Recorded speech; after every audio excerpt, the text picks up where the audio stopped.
Hi, I'm Saul Goodman. Did you know you have rights? Well, you do. Sure, they're old-timey. They were written by a bunch of guys in powdered wigs and knee socks. Boring! But believe it or not, they're still surprisingly relevant. Your rights include, but are not limited to, freedom of speech, freedom of assembly, freedom of the press, freedom against unreasonable searches and seizures, etc., etc. Wow, you lucky so-and-so. Look at you, you got rights coming out the wazoo, all because a whole bunch of good people, 250 years worth, sacrificed everything they had for this awesome wallpaper behind me. Know your rights. And for the love of Mike, don't ever give them up. I'm Mike, and I approve this message. Before we enter the arena, we face a moment of truth. When we aim with a bold first step.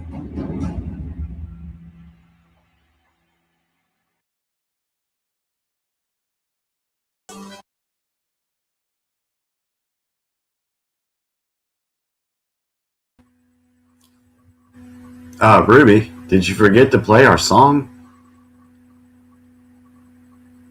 What the hell?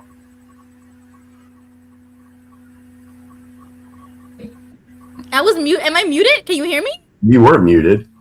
Oh, okay. Yo, where's our intro? I was mesmerized by the UFC stuff. I was like, let's go. I'm ready. Time out, folks. We gotta play an intro. This is way too much. Oh my word. All right. I'll see you guys in about 2 minutes. Jesus.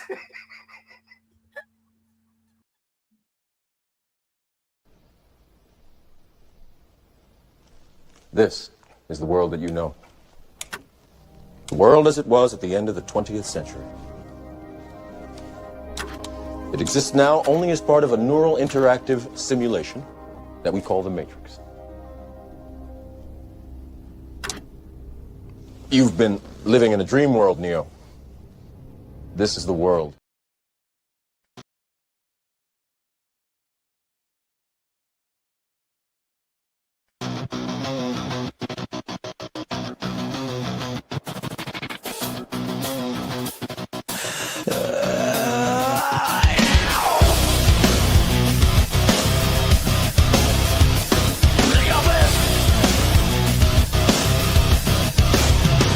Cameras on, we're going live tonight. American pride and patriot fight. The white rabbit has taken flight. Knock, knock, sleepy Neo, this is for real. We're swallowing red pills left and right.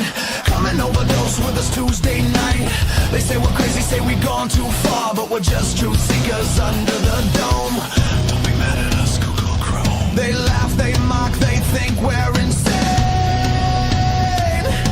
Please just use your effing brain. This is the UPC where real Americans are standing up, taking control of the Matrix we keep dying for. You don't like it, you can leave. If you wanna complain, call the damn 6 screens, cause we're already detached from deep state machines. They say we're crazy, they say I've gone too far, ready to drown us with feathers and tar. If you're still in our country, we haven't gone far enough. They love to hate us, thinking we've gone insane, but we could care less, they don't know our pain. This is the UPC where real Americans are standing up, taking control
Hello, everybody. Good evening, everyone, and welcome back to the Unrelenting Political Corner. We haven't even started yet, and I'm tripping already. So I already know it's going to be a long night for me. Oh my God. I'm glad I have an outline prepared for this evening because there's a lot to get to tonight. And for the folks out there in the live chat and those that are not in the live chat, please get your notepads ready tonight because you're going to want to take some notes. First thing we're going to do this evening is we're going to do the game. We told you last week, since we ran out of time last week, we're going to do the game first this evening for about maybe 30 minutes or so. We'll see how that goes. Then I'm going to go into some information about the UFC event that happened, the UFC event 250. It wasn't exactly what everybody thinks it was. And I've got some information to bring out about that, which I think will be right up Bo's alley because it points to a certain country that starts with the letter B. We'll get into that. And then after that's over, we're going to move to Gail for the second part of the orphan train information. She's going to go a little deeper into the people that were behind that, paying for it, and talking about the Cabbage Patch Kids. So if you don't know us, I'm your co-host, Jimmy Bell, with Ruby Quinn, the host of the show, and our other, might as well say our other co-host, Bo Benson. And Leonard seems to be on there too. So hello, everyone. Welcome. It's going to be a long night.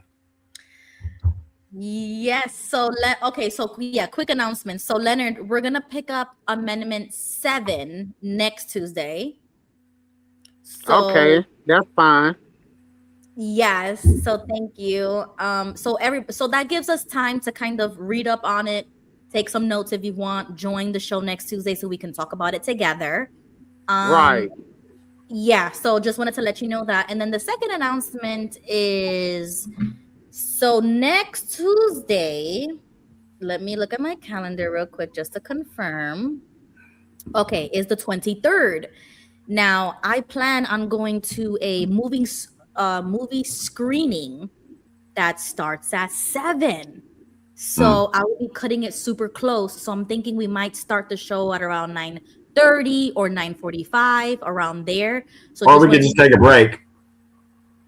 If you want, it's up to us. You know what I'm saying? Like, I'm only here with you guys for you guys. You know what I'm saying? So I'll be here. I'll be home like around 9 o'clock, and then we could start 9:30 or 9:40. You know what I'm saying? Whatever you guys want to do, just let me know in the comments. We have a week to prepare what we're going to do. Yeah, so that's really cool. It's a movie screening from a local Orthodox brother in our, our sphere, and he produced the movie himself. Oh wow, and that's cool. It's going to be like a meet and greet, and it's a free event in my area, and they're raising funds to build a new church and everything. So it's really cool to be like a part of something from the ground up. So I really want to try to make it. So just wanted to let you guys know I might not be on time next Tuesday, but if you still want to hang out, we'll still hang out. Cool deal. All right. So I think that's it for announcements. Okay. Yeah, Bo, do you have any opening comments for this evening? You're on mute, or I can't hear you. No, well, your mic is on, but we can't hear you. So check your settings because it's on your end. Ruby. Okay, now there you go. Yes, Leonard. In Florida, where are you? Are you Sarasota, Florida, or are you Bradenton, Florida? Well, that's where I'm from, but I'm not gonna dox myself on the internet. You guys hear me? Now we can hear you. Okay. Is it clear or does it sound weird? A little. Because I hear scratchy on my side. Yes, a little scratchy. Okay. I'm going to leave and come back. Yep. Okay, we'll see you soon. Okay, so yeah, I'm not gonna dox myself, but it's Central Florida, so I'll just say that. All right, Jimmy, where do you want to start? Because I know everybody's excited about the game. We didn't get to play last. Yeah, and so I'll say before we start the intro for the game, tonight there's going to be several videos we play. I do have one that is about 18 minutes. Now I know when you say that it's like, oh God, 18, but I'm telling you, and I'll say it again before we play it, you're going to want to listen to all of it. So, and you'll probably want to replay it, go listen to it again so you can understand it. So, but I'll mention that again, but I want to put that out there. And Gail has got 2 videos. They're not that long. So we're good. Right. So just wanted to prepare the audience tonight. So, Bo, sound check. Sound check, testing. Yes. Sounds good. Sounds good. Oh, thank goodness. Okay. All right. So let's go ahead and roll the clip for our game. We're going to start with the game tonight, guys.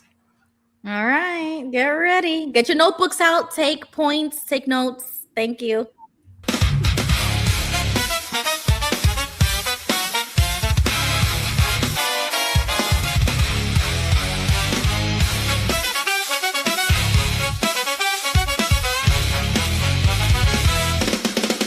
Step right up and take your seat. The battle's on. Feel the heat. Lock it in and trust your mind. Leave your doubts and fears behind. UPC Trivia Battle. Put your brain to the test. UPC Trivia Battle. Only one comes out the best. Buzzer's ready. Clock is ticking. Winners take the crown. UPC Trivia Battle. Don't back down. All right. Isn't that fun? All right. So good evening, everybody. Welcome to the UPC Trivia Battle. If you want to join the panel, hit the link in the chat. Come on, and you can be part of the panel. Now, what we're going to do is I'm going to.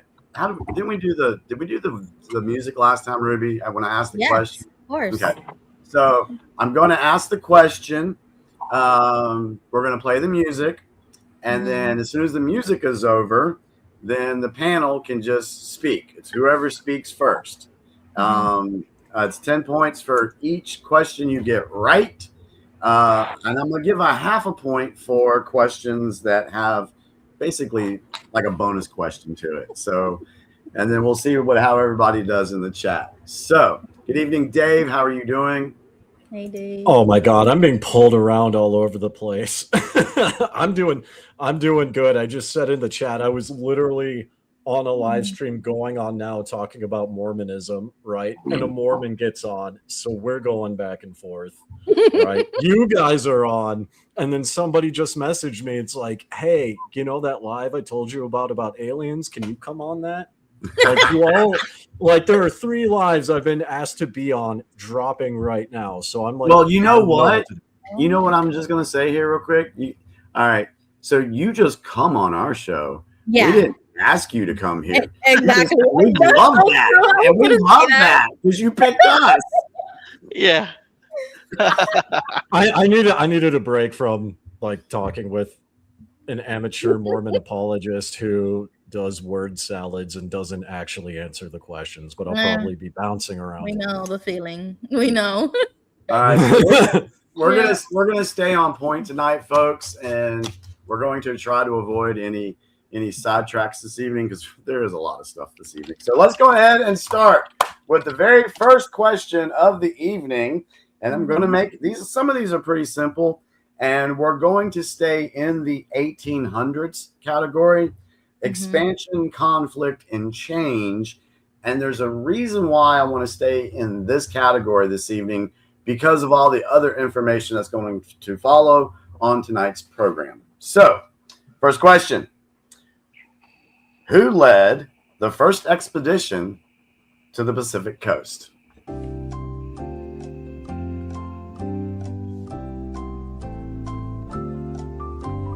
Can we just... Are you winning a person or a country? It's a person. So let me repeat the question. Who led the first expansion to the Pacific coast? Wait till after the music to say your answer.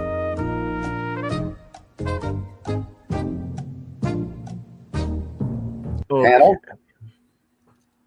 Go ahead. I'm actually kind of torn between two groups, like two sets of people. I want to say it's either Lewis and Clark or Davy Crockett. I can't remember which. I'm gonna go Lewis and Clark. That is also in the chat, Jimmy, but for some reason I can't remember names. That's a given. Okay. But I do remember, and we saw it in the clip of the Indian woman walking with the men, and I remember her, and I remember her story, but I What was don't her know name? her name. What was her name, I don't Ruby? know her name. That's the Pocahontas? problem. I don't, but I remember she was with them, and I remember that I think she did get married to one of them, and she had a baby. I remember that she had a baby on her expedition, and she was the one who led them. And I just can't, for the life of me, I want to say Pocahontas, but Pocahontas is the different Indian, and I know it's not Sacagawea. Yes. Okay, so I gotta give that to Rod because Rod Yeah. put that in the All chat. right. So the answer is, and give yourself points if you got it right. Lewis and Clark, Meriwether Lewis and William Clark. All I'll right. give myself half points because I was half right. Yeah, you were half right. You give 5 points for being half right. Can I take at least 3 points because I knew the story, but I didn't know the names? Like, that's so messed up.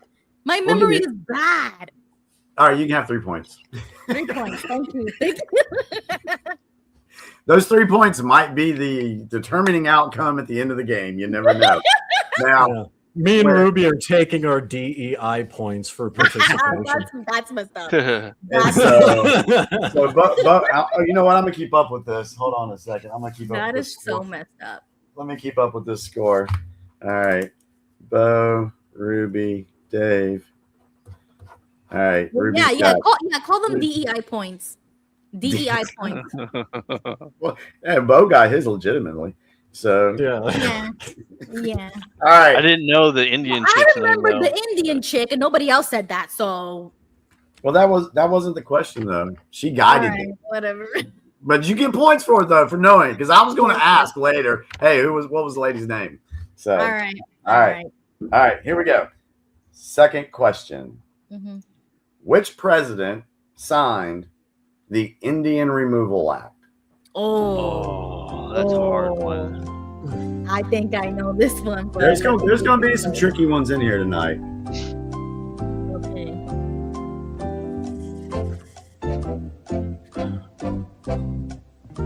I don't Come know. on, chat. Write it in the chat. You need to have your Twitter fingers tonight.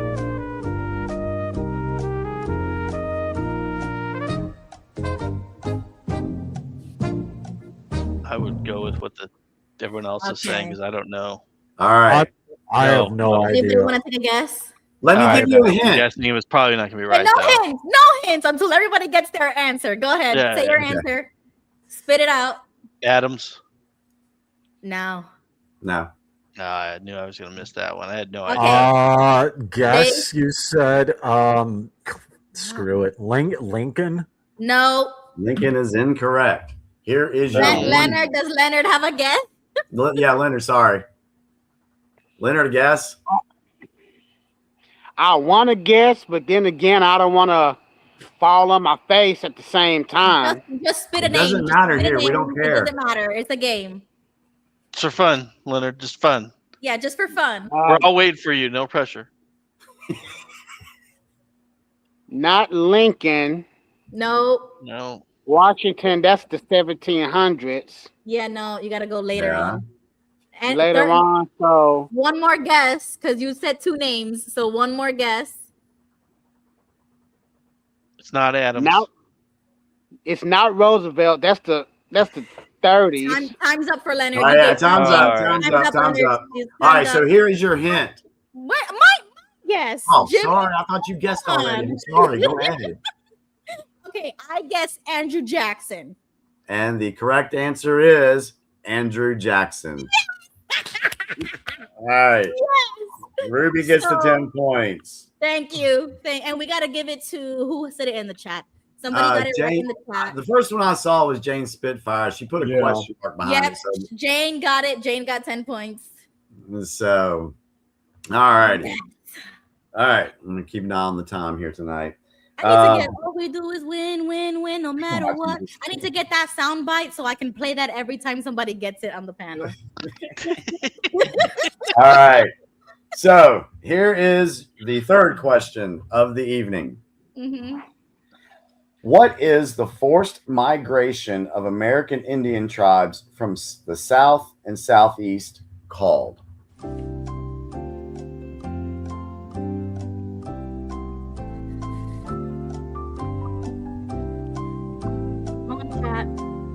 Oh man.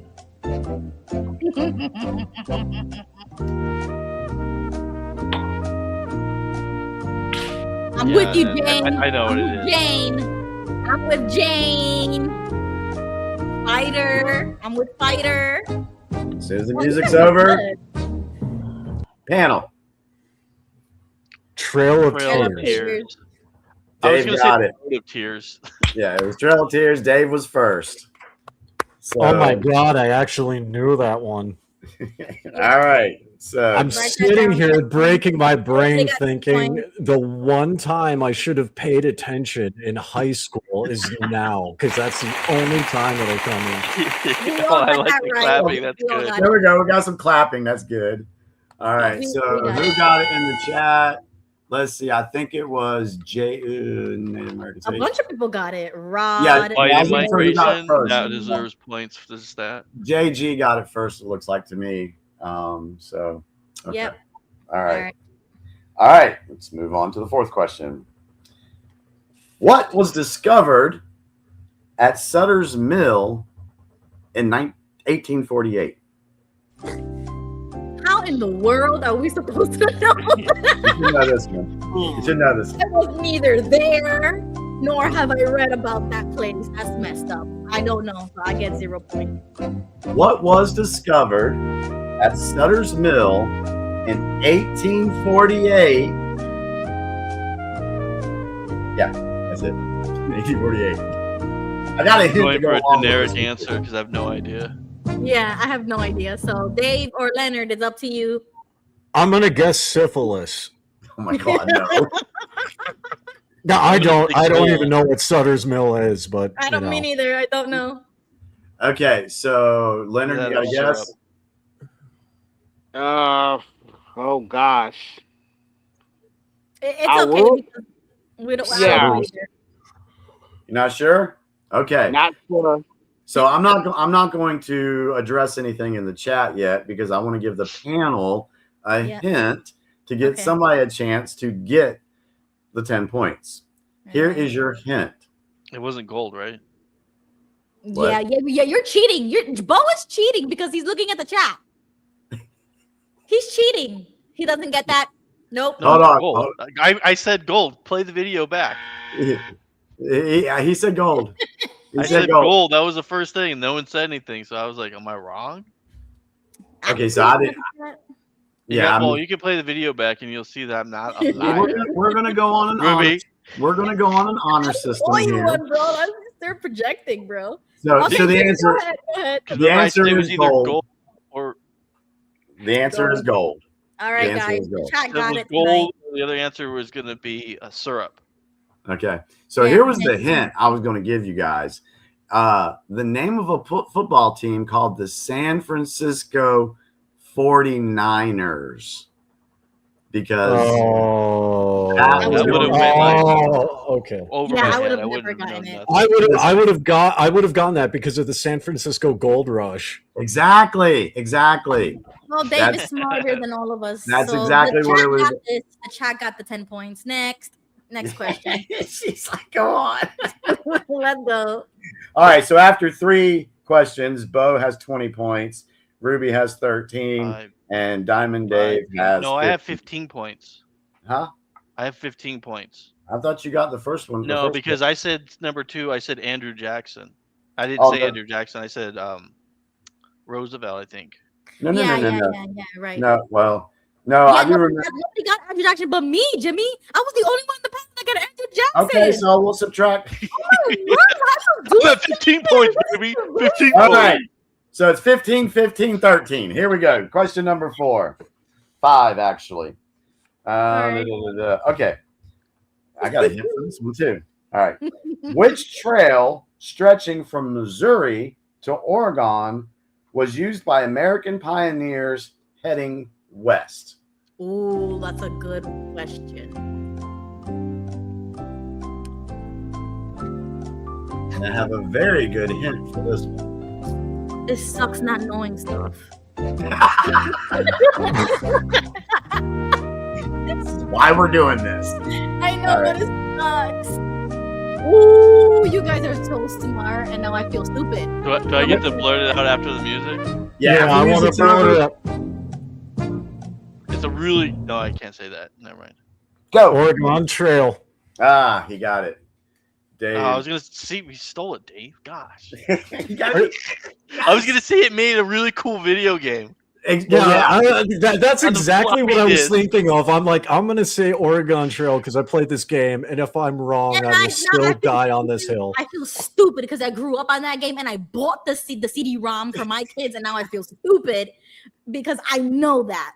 But okay. That was actually like a good question because it's like a trick question because it's obvious, but then like for a second I'm like, wait a minute, it must have another name. Leonard, did you get it? Did you know it? He Leonard, just or said not? no. He just said no. Aw. He didn't say No. he just looked at the camera. Leonard, you're funny. He's here for the Leonard, laughs you're and killing- giggles. He's just here to have fun. Yeah, I love Leonard. He's great. All right. So Oregon Trail, yes. Okay. Yeah. 1, 2, 3, I just 4, wasn't the smartest person in school. All right. We're only going to do 5 more questions, and we're halfway through the game. So, where is my question? Dang, I just had it. Okay. Here we go. Mhm. Go ahead and start the music, Ruby. Go ahead and play it. Who was the first president to be impeached? And you can get a bonus 5 points if you can name the year. Nixon, 1974. Leonard, shush. Wait, this is 1800. It cannot be. After the music. Repeat the question. Who was the first president to be impeached? And a bonus 5 points for what year? Panel. I don't know. I was gonna say I- Nixon. I need a lifeline. Who are you gonna say, Bo? Nixon. Okay. I'm gonna say I don't. I'm just I gonna didn't guess Andrew Jackson. I don't know this one. I'm just gonna guess. Okay, that is incorrect. Okay. Yeah, I do not. we don't know. We don't know. Okay, so It wasn't the Andrew Jackson chat because I see Andrew Johnson. No, well, Jane has gotten Nixon, stuff right before. 1974, 1867, Bill Clinton. So Hardy. So nobody on the panel is getting any points for question 5. The answer is Andrew Johnson in 1868. So Jane got it. Yeah, Jane got it. Jane got it. And Fighter got it. 1867, 1868. Whoever Yeah, said remember that. this is 1800s, guys. So it cannot be. That's a Couldn't be Nixon. Yeah, it couldn't be anybody else right. outside of that. All righty, sir. No points awarded for that question. I trust Jane as my lifeline. I'm gonna call on her for my next lifeline. All righty. Play the music. Yep. What country gifted the Statue of Liberty to the United States? That's too easy. That's too easy, Jimmy. Well, you gotta throw an easy one in because y'all missed the last one. That's for that. I'm thankful that I now know something. Well, I wouldn't get that because I don't know much about New York. That's fair. That's fair because they really did drill in New York stuff to us. France. It was France. Yeah, Yep. France. So me and Dave. Dave got it. He was the first one to say it. Oh, come on. You were talking. You didn't give the answer. Yeah, but I mean, come on. Just because he was the first one, I mean, we could all count our points to our own scorecard. I'm honestly fine with that because I mean it's like Yeah. I was Like gonna make a joke you about them said, surrendering the the honor tattoo to us. system. Well, Jimmy said the honor system, and Ruby sounds confident enough that I believe that you knew Yes, the yes, answer. Yeah, Ruby knew I knew it. that. Ruby knew it. So yeah, you can give her 10 points. That's fine with that. I'm fine. And with the that. chat knew it too. Good job, chat. Yeah. All right, so let's knock that down. Let me recalculate the scores because I was about ready to give you all 10 points, but we're not doing that. All Yeah, right. you stingy with the points, man. All right, so the score looks Diamond Dave. We got 3 questions left.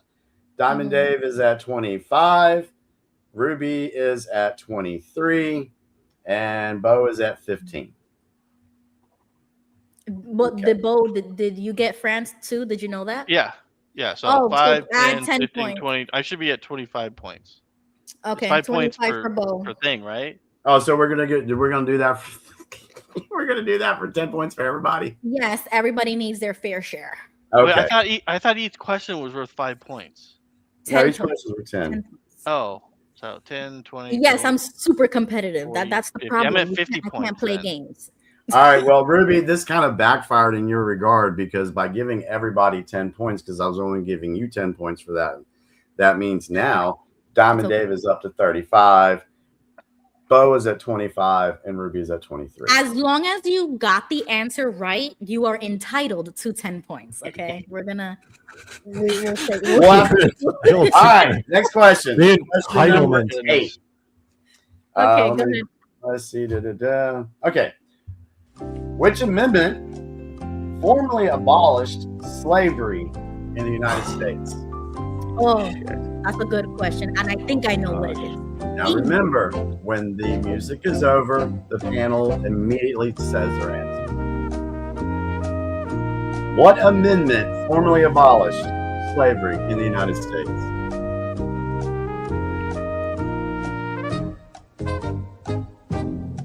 I'm gonna get this wrong.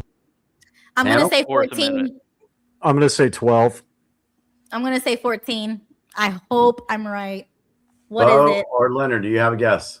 I said the 4th, but I don't know. Okay. We went over the Fourth Amendment like 2 weeks ago. We went I over know the that's why Fourth it's in my Amendment. head, and I'm like, yeah, I hear 4th in my head. All right. So nobody on the panel got the answer correct. Dang it. I will say the correct answer is in the chat. Oh, it's the gotta be 14th. Lily. She said the 3 fifth. points for the person that says the right Right answer on the now. panel. No, not the I'm fifth. looking at chat. 3 Who, points. Who? Oh, Jay said he cheated, and it was the 13th. Yeah, he's the 13th. He said I You don't get the cheated. points. You don't get it. All right, so nobody gets points for this one. All right, so the answer is, and let's see, the first person to get it was Jane Spitfire, and at Jane. 13th Amendment. Dang it! I should have went to Jane first. We should have cheated and Googled. No cheating, no cheating. All right. But everyone kind of thought it was the 14th, just like me. So If you All put right. a 1 in front of mine, I would have been right. All right. Well, I mean, next question. Ruby was one above, and I was one below. Yeah. Yeah. As above, so below. Okay. Go ahead. All right. Next question. In what year was the Emancipation Proclamation issued? Oh, come on. 5 points extra if you can name the president that did it. Then I'm just getting 5 points. I already know that now. 'Cause I do not remember dates, times, or names. In what year was the Emancipation Proclamation issued? Panel, wait for it. Go.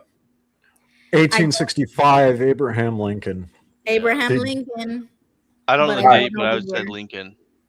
I was gonna say 1776. No, Okay. this is 1800s. So it has to be in the 1800s. And we do know that Abraham Lincoln was the president. He's the one who, did all that. But I don't remember the year. Like, what? I'm never going to remember. Was Names the or question years 2 or parts, or anything. is it just one? I'm 100. Well, I was giving 10 points for what year was the Emancipation Proclamation issued, Mhm. and giving 5 points if you can do the year. So, Or give me the 5 points for the president, 10 points for the year, Yeah, right? Vice versa. Vice versa. So Okay. Dave, you said Lincoln, and you did a year. 1865. I said Lincoln. And I Okay, had so no date. you were wrong on the year. So you Okay. still get the 10 for the original question. Bo, what did Can you I say? do a lifeline? Lincoln, but I had no date. You had no date, but you did say Lincoln. Yeah. Oh, I so said we Lincoln. each get 5 points. Yeah, 5. Yeah, that's right. That's right. I'm sorry. Yeah, you're right. Yep. So 5 Okay. points for everybody. Yeah, so 5 points for everybody. Okay. The year was 1863. Oh my god. Okay. So So Deb in the- got that in the chat. Not gonna get me able to 1863 figure that out. Lincoln. I Very was 2 good. years off. Deb got it in the Doc chat. said, "Take your 3 points and stick it." Well, now it's 5. So All right, last question. Thank you, Gigi. That's what I was thinking of. Which 2 leaders commanded opposing forces at the Battle of Little Bighorn? Bighorn.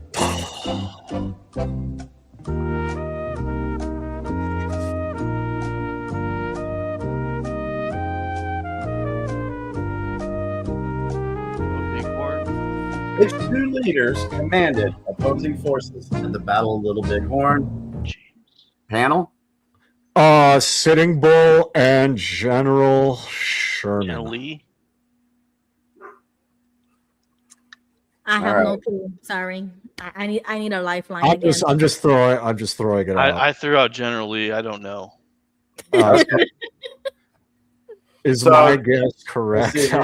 Let's see if anybody's got it in here. I see Custer and Geronimo. I see Sherman and Gant. Grant was not involved in any of this. Grant was not involved in any of this. Let's see here. Sherman and Gant. Babylon 5 captain's name. No clue, man. No clue. All right. So the answer is Crazy Horse and Sitting Bull led the Lakota Sioux, and Cheyenne warriors against Lieutenant Colonel George Custer. I got one of the 3. How many points do I get for that one? I'm not awarding any points on this one. Okay, yeah. That's All right. fair. That's fair. 1 out of 3. Let's see who got it in the chat. I seen Custard. I see there's a Custard and Sitting Bull. Yeah, that's like half points. King of She Dot said Crazy Horse and Old Blondie, which Custer was blonde, but Custer. So I would have to give it to, looks like Empath Lady. Yep. So she could write her points down. Yeah. Okay. I don't think we should have ever gotten. All right. So after 10 points of tonight's UPC trivia, or 10 questions for the UPC trivia battle, in third place comes in Ruby with 28. In second place comes in Bo with 30. Yeah. And Dave takes it with 40 points this evening. Yeah. Sweet. How did we do in the chat? What was your point? Very good, guys. Let me know in the chat how many points you guys got. Hopefully you kept score. But a couple of people did get things right. Like Jane was on fire. Oh, Jane was tonight. on fire. Yeah, she was really on. I think she Jane won. beat me because she knew Yeah. stuff I didn't. I So think had to Jane have won the chat tonight. I really do. I mean, if I had to look back, she did pretty good. Yeah, so All right. Jane takes the trophy for chat winner. Winner of the Okay. chat. Yeah, winner of the chat. All righty. So Ruby, do you want to play? I guess we could call this kind of news. Do you want to play our? No, let's not do the news one because it's not technically. Anyway, we're gonna move to the next segment. Okay. Yes. There's no real good segue here, but we're gonna get into the meat of the program this evening, and we all saw, and I'm gonna let everybody give their opinion first before we dive into the material. But we all saw the UFC event 250 in Washington this past weekend. I will say personally, this is my whole thing with it. At first, when it was announced last year, I was like, what in the world? Why are we doing a fight at the White House? Really didn't think too much of it. Okay. But I was like, whatever. To stop. So as it drew closer and everything, I was like, you know what? I'm going to check this out. Now, personally, I don't watch UFC. I've never watched UFC fights at all. Just, it doesn't interest me. I don't care. But something told me to watch this one. And I did. I watched the whole thing. I started at like 8 o'clock. I was up till like 1:30 in the morning. That's how long this thing was. Wow. It was really, really long. But Was it good? that's what I was getting ready to say. What I will say though is this event was the most patriotic thing I have seen in decades. Okay. Yeah. I mean, the videos that they played in between the matches. One of the videos, the opening video we did tonight, came from the UFC event 250. There's some other videos. There's one about Ronald Reagan that they did with Ronald Reagan. Really good. Lots of fireworks, great lighting, good atmosphere. I really enjoyed it. And one thing I was wondering too, why in the world were people so against this? Well, one, it's Trump. So there's that, you know. Yeah, that's just and then other people were saying, okay, well, this is just tacky and this. I'm gonna get into that in a second too. So there was a lot of pushback, and a lot of that pushback came from the media and it came from influencers. So on both sides. Okay. So why in the world would these people have such a bad negative light about this thing? Why would they want to stop it? Why? Oh, and then today, and we'll talk about this more later on, maybe not tonight because I got to do some research, but the FBI reported today that they thwarted a plot to attack the people at the 250 event. So but anyway, what was y'all's initial thoughts when y'all heard about this coming to be? What do y'all think? I actually heard about this, and like for me, I was like, on the one hand, it's kind of cool. On the other hand, I'm like very deeply concerned because this is something that the Roman Empire did like shortly before it collapsed, right? Rod brought up the bread and circus thing, right? You have Roman emperors like Commodus and Nero, and it's so yeah. There's I would say there's a bit of a concern that America took a lot of like Roman ideology in its founding and its architecture. America's the only other country in history to put its hand over its heart like ancient Rome did, right? And so I thought having a literal arena next to a seat of power is a little interesting. Right. Let me go. A lot of symbolism. Go ahead, Bo. Okay, so I don't have that perspective. What I feel that they're doing. So first off, we know that people in the audience were almost all military. Like that was how it was set up. Yep. So what I were showing, in my opinion, is they are trying to counter the woke environment, the anti-masculinity, the testosterone. They're showing that it is okay, because that's the new campaign slogan. It's okay to be a male, because that's the anti-slogan that you're getting from all media, all modern movies. Everything is anti-male, anti-male, anti-testosterone. Anything that actually increases testosterone levels, they say is bad for you. Red meat, tobacco, anything that is positive for males and makes males more man-like, they're against.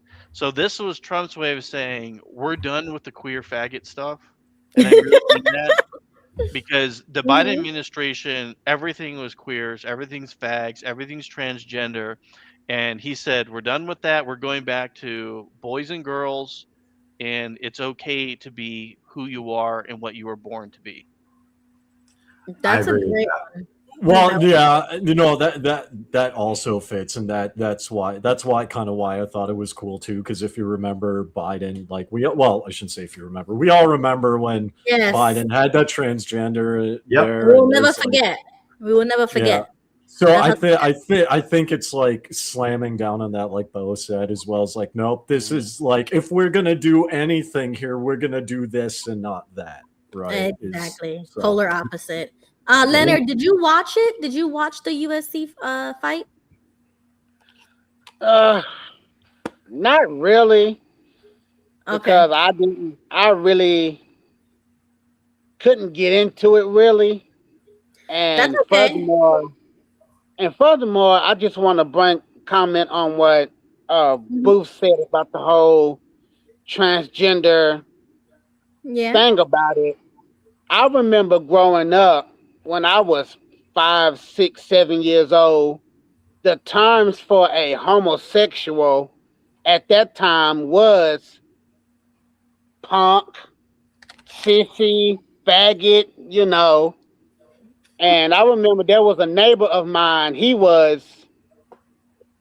I better watch what I Yeah, be say. careful. Okay, go I'm gonna ahead. just leave, Go ahead. I'm gonna just leave it right there. But I had a neighbor who was a certain. Yep.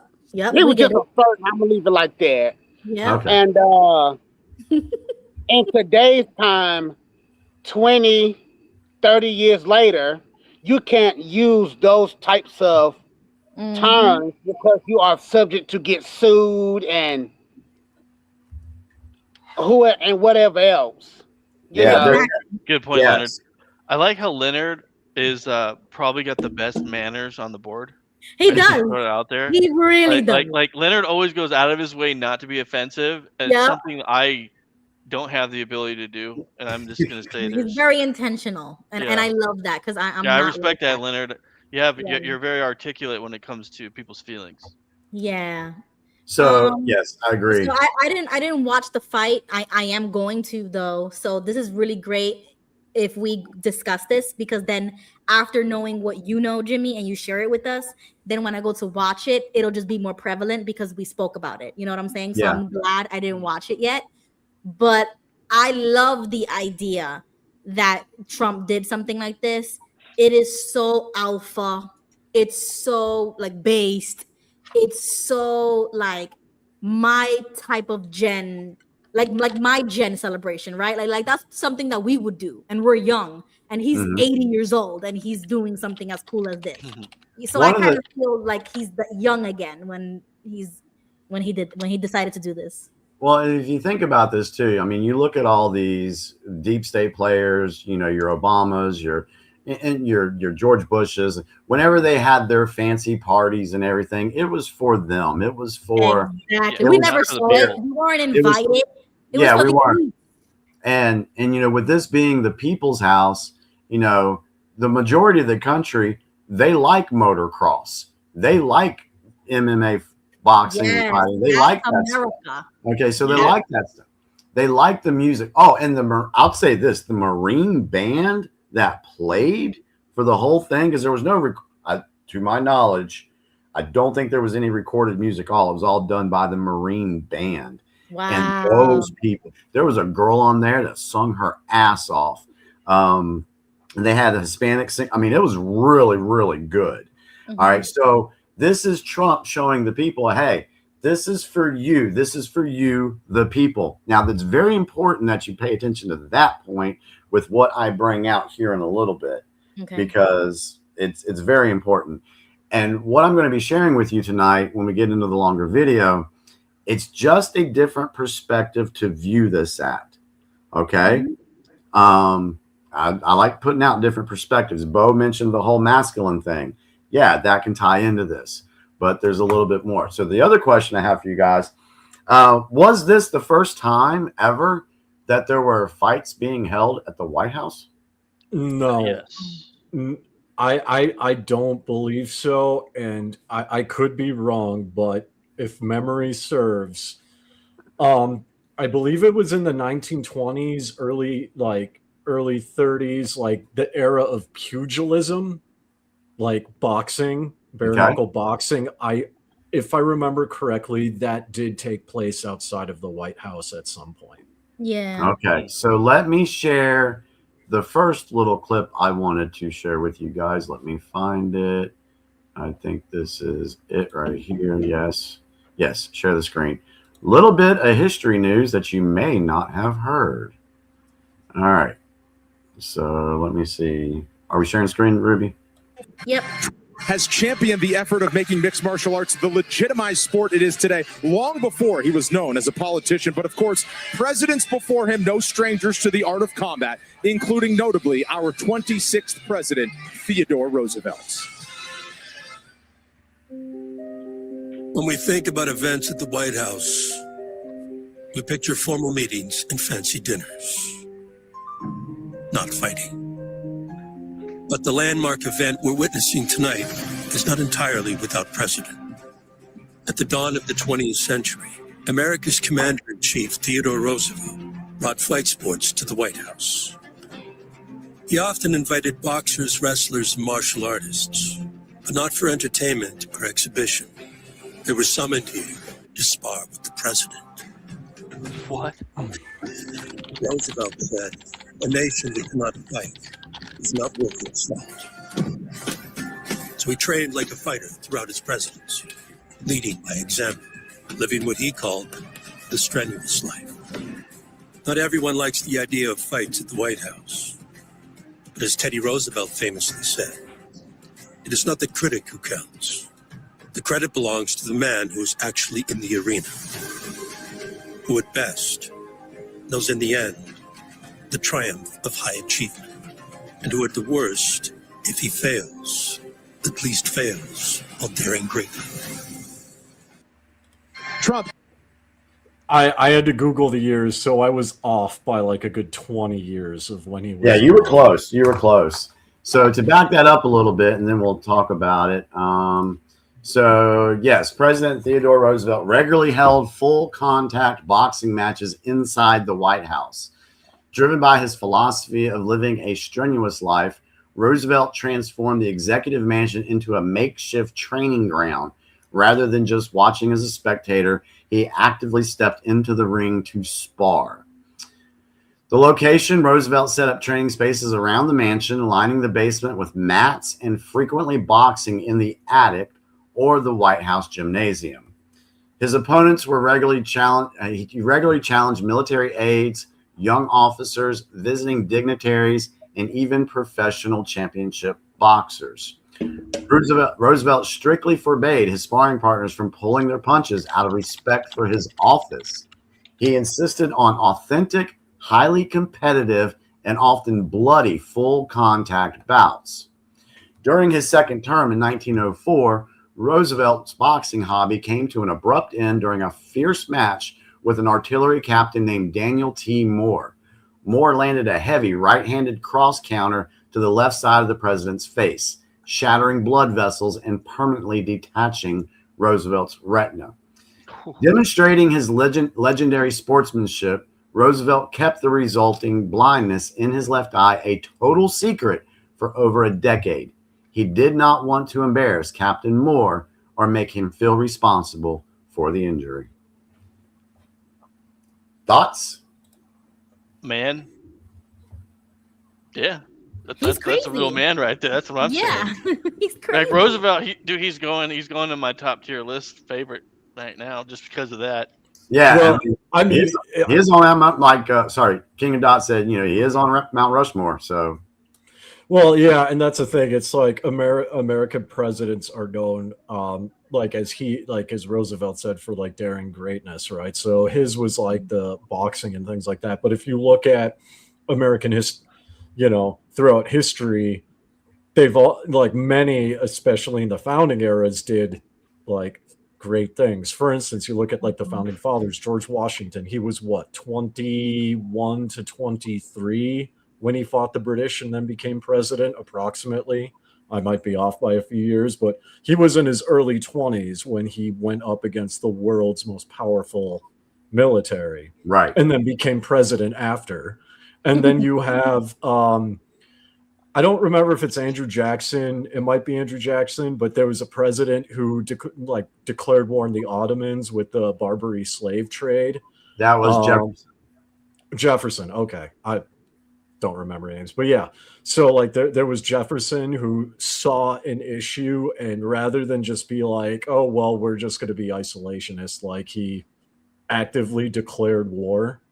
Right. So on a foreign country, and which led to the construction of the U.S. Marines, if I'm not mistaken. Yeah, Marines came way before that event happened. They did? Oh, okay. Yeah. Okay. Yeah. So you think Trump is using this as symbolism to his? Oh yeah, we're gonna get into that. Okay. Yeah. Yeah. That's where I was gonna go. I'm kind of thinking Trump is making comparisons to himself, and then to Teddy Roosevelt. I wouldn't say it's a comparison to himself. It's not an ego thing. This was a very symbolic thing. And the reason I wanted to say the thing about Roosevelt was because it was a precedent already set. You had too many people out here on social media and the news saying, oh, this is just tacky. This shouldn't be done at the White House. This is a disgrace. This is blah, blah, blah. Well, I heard the exact same thing. I didn't even know this took place because I heard literally just before I came here, I saw something saying that we have never had anything like this at the White House. This is unprecedented. This is the first time ever. And I was like, well, it's kind of cool in my opinion, but it is. Yeah, it is. It is kind of cool. And then find out that as usual, they're just full shit. Yep. And that's the reason why I'm doing this, is to show that these people that were out saying this stuff, they don't know their history. And even if they did know their history, they don't want you to know the history. So there was a precedent set for what happened. However, it goes much, much deeper. Before we get into that, Leonard, did you have a comment on the Theodore Roosevelt situation?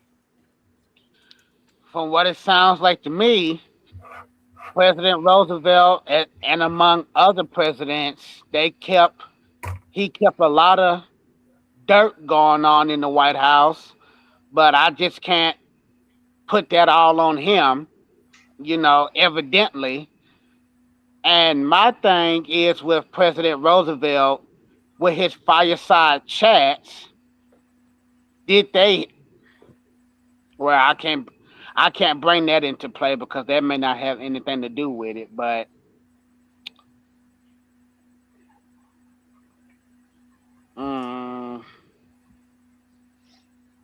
oh boy.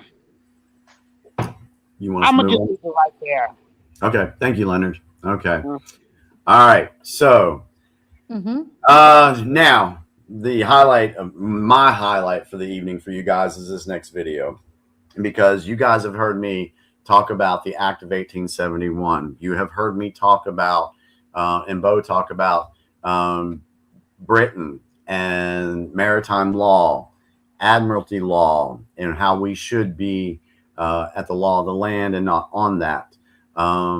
You've heard us talk about, we were taken off our original constitution. And the deep state, the reason why the title is the way it is tonight is because what happened this weekend was Trump and the Patriots taking a play out of the deep state playbook and turning it totally against them. Now, before we play the video, I don't care if you think this is conspiracy or not. I don't give a damn. Okay. I really don't. But why I'm sharing it is for a perspective, because there's other folks that see this stuff and have dug into this, and this just makes sense to us. If you haven't been researching, you've been living under a rock and not doing anything, this is probably going to be way over your head. I'm just going to be just straight with you. It might be. But we're going to play it. It's going to be about 18 minutes. In the meantime, I'm going to go out, smoke a cigarette while we play it. I'll be in the live chat. Everybody can go get a snack or whatever. And then we'll come back and talk about it. So with that said, let me go. So this ahead. is just an interpretation. Or is it safe to say that? This is it a theory? Because I mean, not all theories are like bad. Let's just say, well, you know what? Let the video speak for itself, okay? Okay. All right. Yeah, let the video speak for itself. And then you can decide okay, so me personally, I take it pretty seriously. So, but would you say that it's just an interpretation of events rather than hardcore fact? I would say it's a very strong theory, if you want to call it that. Okay. All right. Fine. Is that fair? Yeah. Yeah. Yeah. Okay. Yeah. Because all right. All right. And put the speed at like 1.25. If I can. 1.5. I don't think I can. I don't think I can do that on X. I can do that on YouTube. Yeah, you can do it on X too.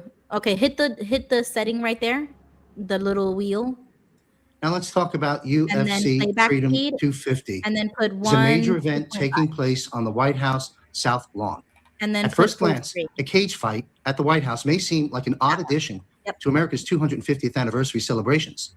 But in reality, it is a profound public ceremony that provides the legal mechanism for the full implementation of the new American order, the restoration of national sovereignty under the law of the land and God's jurisdiction. And before I continue, this piece was a public domain on another source that was sent to me, that's circulating out there. I'm going to go through this and just as some interesting talking points to get us to look at things from different perspectives, and then, of course, have our esteemed panel weigh in on this. Let me continue. To lawfully complete the shift under the law of land, the sovereigns of that land, the American people, must give their explicit consent. That is the purpose of UFC Freedom 250. Far more than a sporting event, it serves as the public ceremony required under Admiralty law rules, the people's visible endorsement of the transition into America's new order. The one-year process of restoring American sovereignty. The following shows the steps that have already been taken in the dismantling of Admiralty law. America recapturing its flag, June 14th, 2025. Flag Day celebrates the adoption of the American flag on June 14, 1777. It's the true symbol of land jurisdiction and national sovereignty. It was on this day in 2025 that America initiated the legal process of removing itself from British Admiralty jurisdiction in order to restore its sovereignty and the law of the land. America asked to return to God, April 18, 2026. President Trump reads 2 Chronicles 7:11, 7:12 to the nation as an appeal to return to God in recognition of the original covenant of 1776, the Declaration of Independence that places the nation under God's jurisdiction. Pardon me, folks. Royal visit as a witness, as you recall, recently, April 27th through April 30th this year, as the living trustee of the Admiralty-based system. The King and Queen serve as legally recognized eyewitnesses. Their presence functions as formal acknowledgement of America completing the required legal steps for sovereign independence. Meanwhile, Federal Reserve Chairman steps down May 15th, 2026. The Federal Reserve has played a central role in upholding the British Admiralty maritime law-based commercial system that powers the debt-based economy. By stepping down, it signals the shift back to American jurisdiction. The National Prayer of Dedication, May 17th, 2026. This comes one full moon, a complete cycle, after the appeal to the nation to turn back to God. The National Jubilee of Prayer is the public act of redirecting America back to God, 2 Chronicles 7:14. It marks the withdrawal of consent from the 1871 commercial system that quietly gave jurisdiction back to the British maritime system and the restoration of the 1776 covenant. New Fed chairman sworn in again May 25th, Kevin Wash, sworn in under the law of the land, which was clearly signaled by the absence of the gold-fringed flag indicating Admiralty jurisdiction, and Supreme Court Justice Clarence Thomas administering that oath. Using the old system to end the old system. The transition touches every area of life, spiritual, legal, and economic. At its core is the replacement of the foreign-controlled Admiralty law-based legal and financial system that has long dominated this nation. The legal process that began on Flag Day, June 14, 2025, is now nearing completion. By dismantling this structure, America removes the foundation that protected corruption, debt slavery, and treasonous actors loyal to that system. Resistance from those who benefited from the arrangement is inevitable. The transition will involve a turbulent battle against a deeply entrenched system, the storm that will precede the people's new order. Though intense, this period will be swift and necessary to remove the remaining barriers to national sovereignty. While the National Prayer of Dedication was an essential step in establishing who the nation would place itself under, it was not the final legal trigger for America's new order. Under British Admiralty law, a shift of this magnitude still requires a visible public ritual that demonstrates the people's consent through participation and celebration. One of the oldest tools of the Admiralty system is now being used to secure that approval. Ordo ab Chao, UFC Freedom 250 provides exactly that public spectacle, a high visibility event on the White House lawn that fulfills the ritual requirement and completes the transition to the new American order. Ordo ab chao is the hidden motto of high-level Freemasonry. For those placed in positions of power under their god, Satan, whom they believe to be the true savior and illuminator, it is the blueprint for controlled transformation. Create chaos first, then offer a new order as the solution. This, of course, is Hegelian dialectic, classic problem-reaction solution. Their system is designed to engineer or exploit disruption through wars, financial crashes, moral collapses, social division, and fear. Once the people are terrified, confused, and desperate, the controllers step forward with their pre-planned, quote, solution, their new systems of governance, their rules, their gods. However, because humans were created as powerful sovereigns of the physical realm, these systems cannot be lawfully imposed without the acquiescence of the governed. Their operating philosophy is simple. Keep the masses ignorant, entertained, and emotionally invested in the spectacle, and they will unknowingly consent to the changes that follow. To obtain that permission, they stage public spectacles of visible, controlled chaos. When people cheer, participate, and become emotionally invested, their maritime law treats that participation as consent. According to their legal doctrine, ignorance of the law is no excuse. Well, once that consent is obtained, they can roll out the changes that follow. UFC Freedom 250 is using this very same tool, but this time against the enemy. The spectacle on the White House South Lawn is not directed against the American people. Instead, it is aimed at dismantling the British Admiralty system that has long exercised jurisdiction over America. Through public participation, the event secures visible support for the lawful transition to the new American order under the law of the land. Instead of using their tool to further bind the American people to their system, it is being used to bring that system to an end. The symbolism of UFC Freedom 250 is the dramatic event that creates a major spectacle. It is classic staged Ordo ab chaos, a highly visible event placed on the White House South Lawn, the center of American power. The two main events, main event lightweight title, Leah Topuria, undefeated foreign champion, versus Justin Gaethje, however you'd like to pronounce the gentleman's name, the American interim champion. Co-main heavyweight interim title, Alex Pereira, Brazilian, versus Cyril Gain, French, two foreign fighters. While the heavyweight division represents the foreign established powers battling for control, the lightweight division represents the common people. An American fighter in the main event on sovereign land symbolizes the American people entering the final stage of the conflict on their own ground. The octagon cage, where the fights take place, sits on the South Lawn, sovereign American land, not corporate territory. This is the same ground where the king and queen stood as legal witness only weeks earlier. A fight inside the cage becomes the perfect public ritual, visible, emotional chaos that the crowd can cheer for. In this symbolic battle, the American crowd's loud support for the fighters goes far beyond enthusiasm. By pouring their energy into the American fighter on sovereign American soil, the people, whether aware or not, are symbolically choosing the new land-based American order over the foreign maritime system. Their cheers act as acquiescence, the people's approval of the transition and acceptance of the storm that accompanies it. The consent makes the shift out of the old system lawful. The remaining events related to America's restored sovereignty, several key events still remain in the process of restoring American sovereignty and completing the transition to the law of the land. The UFC Freedom 250 on Flag Day, June 14, 2026, exactly 1 year after June 14, 2025, when the legal process of removing Admiralty maritime law and restoring the law of the land began publicly, the American people will deliver their loud consent through Ordo ab chao and sovereign land, on sovereign land. This allows for the transition that introduces the new system for we the people. G7, the G7 meeting, June 15th to June 17th, 2026. Immediately afterward, President Trump will present the American people's newly accepted new order, including the storm that follows to the G7 leaders. These leaders represent the main powers of that old system. In their legal and ritual rulebook, a major international system cannot be dissolved in private. President Trump's presence delivers formal, in-person notice that America is exiting the old Admiralty system and activating the new land-based system.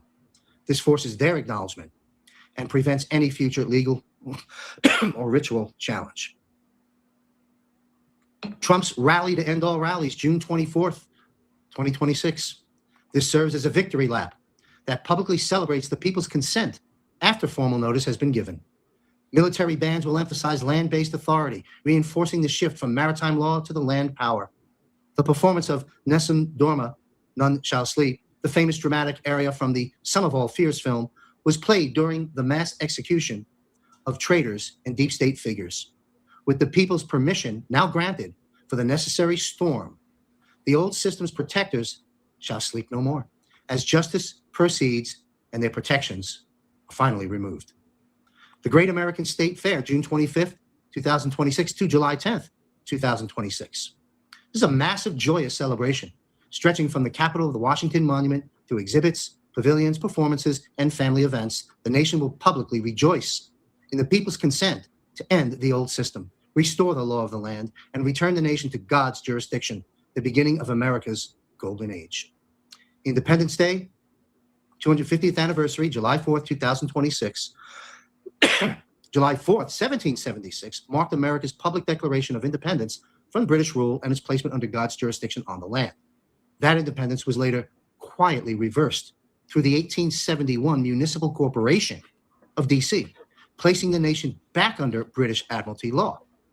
On the 250th anniversary, America completes the lawful process of reversing that quiet reversal. This is not merely a celebration.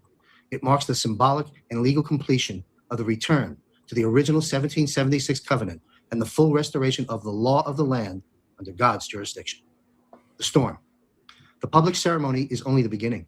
What follows is the storm, and the president has been posting in memes notices about storm. Some may question how it can be right to move forward without the people's full knowledge of these events. Why not simply tell everyone the truth? Americans already know what they need to know. They understand that the system is broken and corruption is rampant. What they don't understand is that their permission must still be obtained through the rituals of the very Admiralty law system most are unaware even exists. Rather than trying to educate the entire nation on that hidden system, which many would dismiss as conspiracy theory or outright impossible, the president is using the enemy's own rules against it for the benefit of we the people he has been elected to serve, and serving he is. The storm begins when the existing system starts losing its legal and economic control. Yet the storm is more than their resistance. It is the process by which the new system displaces the old one. Those who built their wealth, influence, and power within the existing structure will suddenly find that the protections they relied upon are no longer there. The exit ramps are closed. Corruption will be exposed. Long protected bad actors will face accountability, which is what the American people are demanding. And the legal, financial, and institutional foundations of the old system will be dismantled and replaced with the new American order. This is the true meaning of ordo ab chao. The difference is that it's not being used to enslave the people. It's being used to dismantle the very structure that enslaved them. UFC Freedom 250 is therefore more than a mere sporting event. It serves as a symbolic movement and moment when the people give their approval to the transition and to the storm that accompanies it. Though intense, the storm will be swift, as the enemy's moves have already been anticipated in order to minimize its effects. This is not only for the benefit of the American people and economy, but for the world as a whole, all of humanity, as the consequences of such a transition will be felt far beyond America's borders. What follows is the dawning of a new era. America will begin healing under the law of the land, restored to its rightful place under God's jurisdiction. Other nations will soon follow. This, my friends, is order out of chaos, but for a free people under God. Oh, please let me say something. Yeah, I've got things to say. Bo, go first. Yeah, go ahead. So first off, discussion. I've told you guys about the occult, and I've shown you guys how they do rituals, right? Right. This is just another example of that. And this is what we've been talking about them systematically removing the money system from deep state, which is actually the British, right? So I sent some things to you earlier today, Ruby. One of the things it said the Guardian, and it talked about in 2015. We know for a fact that MI6 was behind the Russia hoax. They were the Right. originators that created it. So this is punishment by Trump and payback for doing that. On top of that, that system, so the British system, the imperial system we're under, part of the British imperial system is to destroy companies and destroy nations and to lower their ability to sustain themselves by themselves. That's the number one part of the model. So if you look at yeah, so this is what I was talking about. Now, if you go to that other screenshot, the one that says FY207, it says 1.5 trillion on it, if you don't mind. Yeah, so this is what I wanted to show you guys. This is what everything that Trump is doing. He is bringing industry back to the United States because you got to remember in World War II, we were the economic powerhouse. I know you guys don't want to go too long about this, but if you know anything about World War II, we are the reason that the Germans lost. I don't care what people think or they say, but if you know the technology, you know tanks, you know planes, you know stuff like that, like I do, you know for a fact that the United States industry is what made them win. They've been systematically destroying us. And that's why when Biden went into power, we saw more companies go under Biden's administration. Major companies, major American companies went under. That was all by design because that was the way they wanted to weaken us from within. Trump, everything you see here is what Trump has done. And these are all jobs based on industry. So we're building things again and we're bringing ourselves back to when we were right after World War II. That's what the imperial system is. That's what we're removing. And we're going back, and it's referred to as the American system.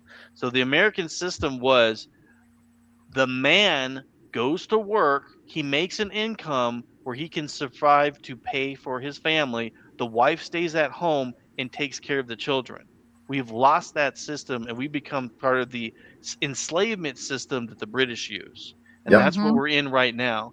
And that's what Trump's bringing back. And that's why they are absolutely freaking out. And that's why every single assassination attempt is linked to FBI and CIA because they also work with the administration. Now, Newsom is also guys. I'm just going to throw this real quick. So Newsom is under investigation, and Gavin Newsom's former chief of state took a plea deal, and nobody knows what the plea deal is now. So Newsom is deeply involved in the occult. And they're going after these people, and the justice system in California is so corrupt. He's doing all this and everything that has to do with what's his name, the guy who was running that they stole the election from. That had nothing to do with him actually running. It had to do with them showing the actual fraud that's in California, because California is the head of corruption when it comes to trafficking and deep state in Hollywood and stuff. And so that's what he's showing you is he's literally going after Newsom because he's one of the top guys. Bo, thank you for that insight on there. And this is one thing I want to add to this too. I know that there's a lot of other stuff going on in the world. Israel, Gaza. I've seen it in the chat. Everybody's trying to say that I'm ignoring stuff. I'm not doing that. What I'm trying to show you is stuff the media isn't going to tell you. They'll tell you about all that other stuff because they want to have you talking about that stuff and not what we're talking about this evening. What we're talking about this evening is huge because this changes everything in the way the American system is governed, which will be by the people, not by British, not by these other people. All this other stuff, yes, it's important, but they are distractions right now. Why do you think, let's think for a second, why do you think so many people were trying to shut this thing down? You know, you even had the Weather Channel come out and say that there was going to be lightning strikes and thunderstorms and mosquitoes were going to be out and about. They were trying to scare the people. And then you come to find out that the FBI thwarted an attack against this event where they were going to send in drones to basically scare. I don't know if they're going to shoot people. I gotta look into this. But what I'm hearing is the drones were going to come in, scare the people, and the people would run away and run into sniper fire. Yeah. Why? Well, and I mean, to Jimmy's point, right, on like the distractions, if you look at things from an American first perspective, Israel and Gaza doesn't matter because the Middle East has been a shit show for the past 2,000 years. It will be a shit show. We're gonna raise our families and we're gonna die. And guess what? Israel and the Middle East are still gonna be fighting, guys. Right? So it doesn't like matter in the long run. But to her credit, Dehydrated Nerves recently woke up to the Jewish element, and I'm with her on it. But I'm not trying to push against that. But did you see everybody's in a different stage in their journey? I was there, but like a year ago, so I couldn't empathize with her. Yeah, But that's why I'm trying to be like gentle with people. Yeah, here. so she kind it's of like it's good to wake up to these things, and it's good to see what's going on and notice. I'll use that term, notice certain elements, and I'll leave it at that. Right? There's nothing wrong with that. But like what Trump is doing, and I can even see it here in Asia, is Trump is saying we're just going to do America is going to be America again, and it doesn't matter what anybody else is going to do. Right, because America's going to do what America's going to do. Now, I have two points that the guy in the video made. I do kind of want to push back on. One of them is so bringing back production is a good thing, right? Nobody's disputing that. I agree. We agree. Everyone's nodding there. It's independent energy, like we can make our own weapons. We're not dependent on other resources that can be customized. That's what it is. Right. But you look at the charts, it's not just weapons. It's like industry, it's cars, it's metal, it's steel, right? And that's all well and good. But this goes in, these 2 points kind of go hand in hand, right? So he mentioned the industry, but he also mentioned that America will turn to God and the world will follow. I don't think that's the case, because if you look at things from a religious angle or even just how things are now, people in America, generally speaking, obviously there are exceptions, but there's a hyper consumerist element, and there's like a selfish, like, I want this and I want it now, spend money. I want to save money. I don't care if it's made in America. I want it now and I want it cheap. Right. So with that mentality there's still going to be a foreign element because people are just going to naturally do that. And with what he said with, the world turning back to God, well, from a religious angle, the world never really was big on the Christian God in the first place. So the world isn't going to do what America is going to do, especially when, like with Bo's talking about the deep state and the occult, right? People here in Asia aren't just going to be magically like, wow, America's Christian, we're going to be Christian too. No, we're not doing that. That's kind of like my only critiques of those British imperial systems like Canada and Australia, which I don't know if you guys know that, but both those countries are under the British system. Correct. Their militaries are controlled by the British system. Okay. Yeah. That is what the goal is. That's what he's referring to. Those countries that are out there that are part of the UN and everything, a lot of them are and were Christian-based countries that have become very occultic. And you can see the rituals of the occult being practiced by the leadership. And now, like, for an example, France actually has rituals to Lilith, and they have like a parade to her. To Lilith, yeah, I've seen those.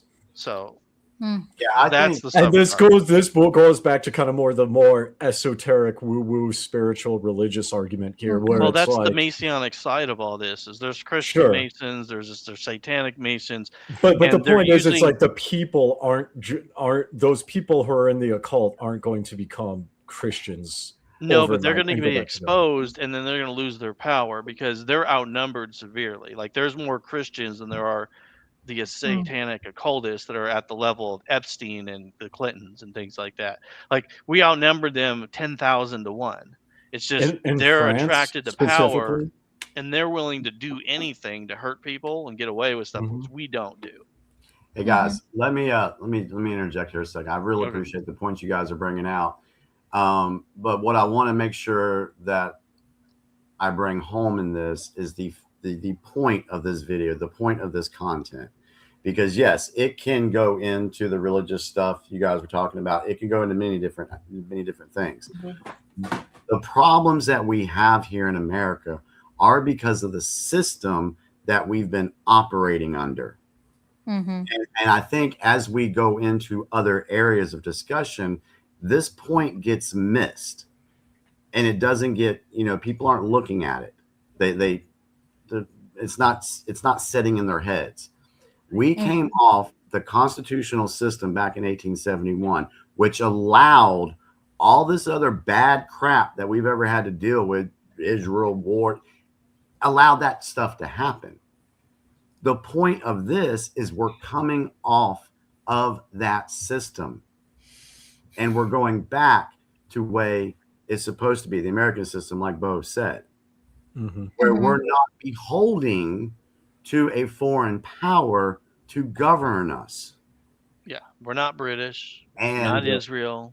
And so I know that there's a lot of other things going on. I get that. But this is huge because it will change the economic system in the United States. I see all y'all. I know we're all bitching about gas prices and things. It will change the economic system. It will change the monetary system in this country because we'll have more money because we won't be under that freaking British stuff anymore. We're not slaves to their system. Everybody talks about, oh, I got to get up at 9 o'clock in the morning, work till 5, come home, I get 3 hours, and I got to do it again the next day, and the next day, and the next day. Yeah. This is the system that we're fighting against. Right. And some of you folks, sorry, I got to calm down, are missing that point because you get distracted with everything else that is put out on social media. This is a huge deal. And when you talk about this had to be a spectacle to get the people's consent. Okay, well, how did the deep state do that? How did they use their own law to put things in place?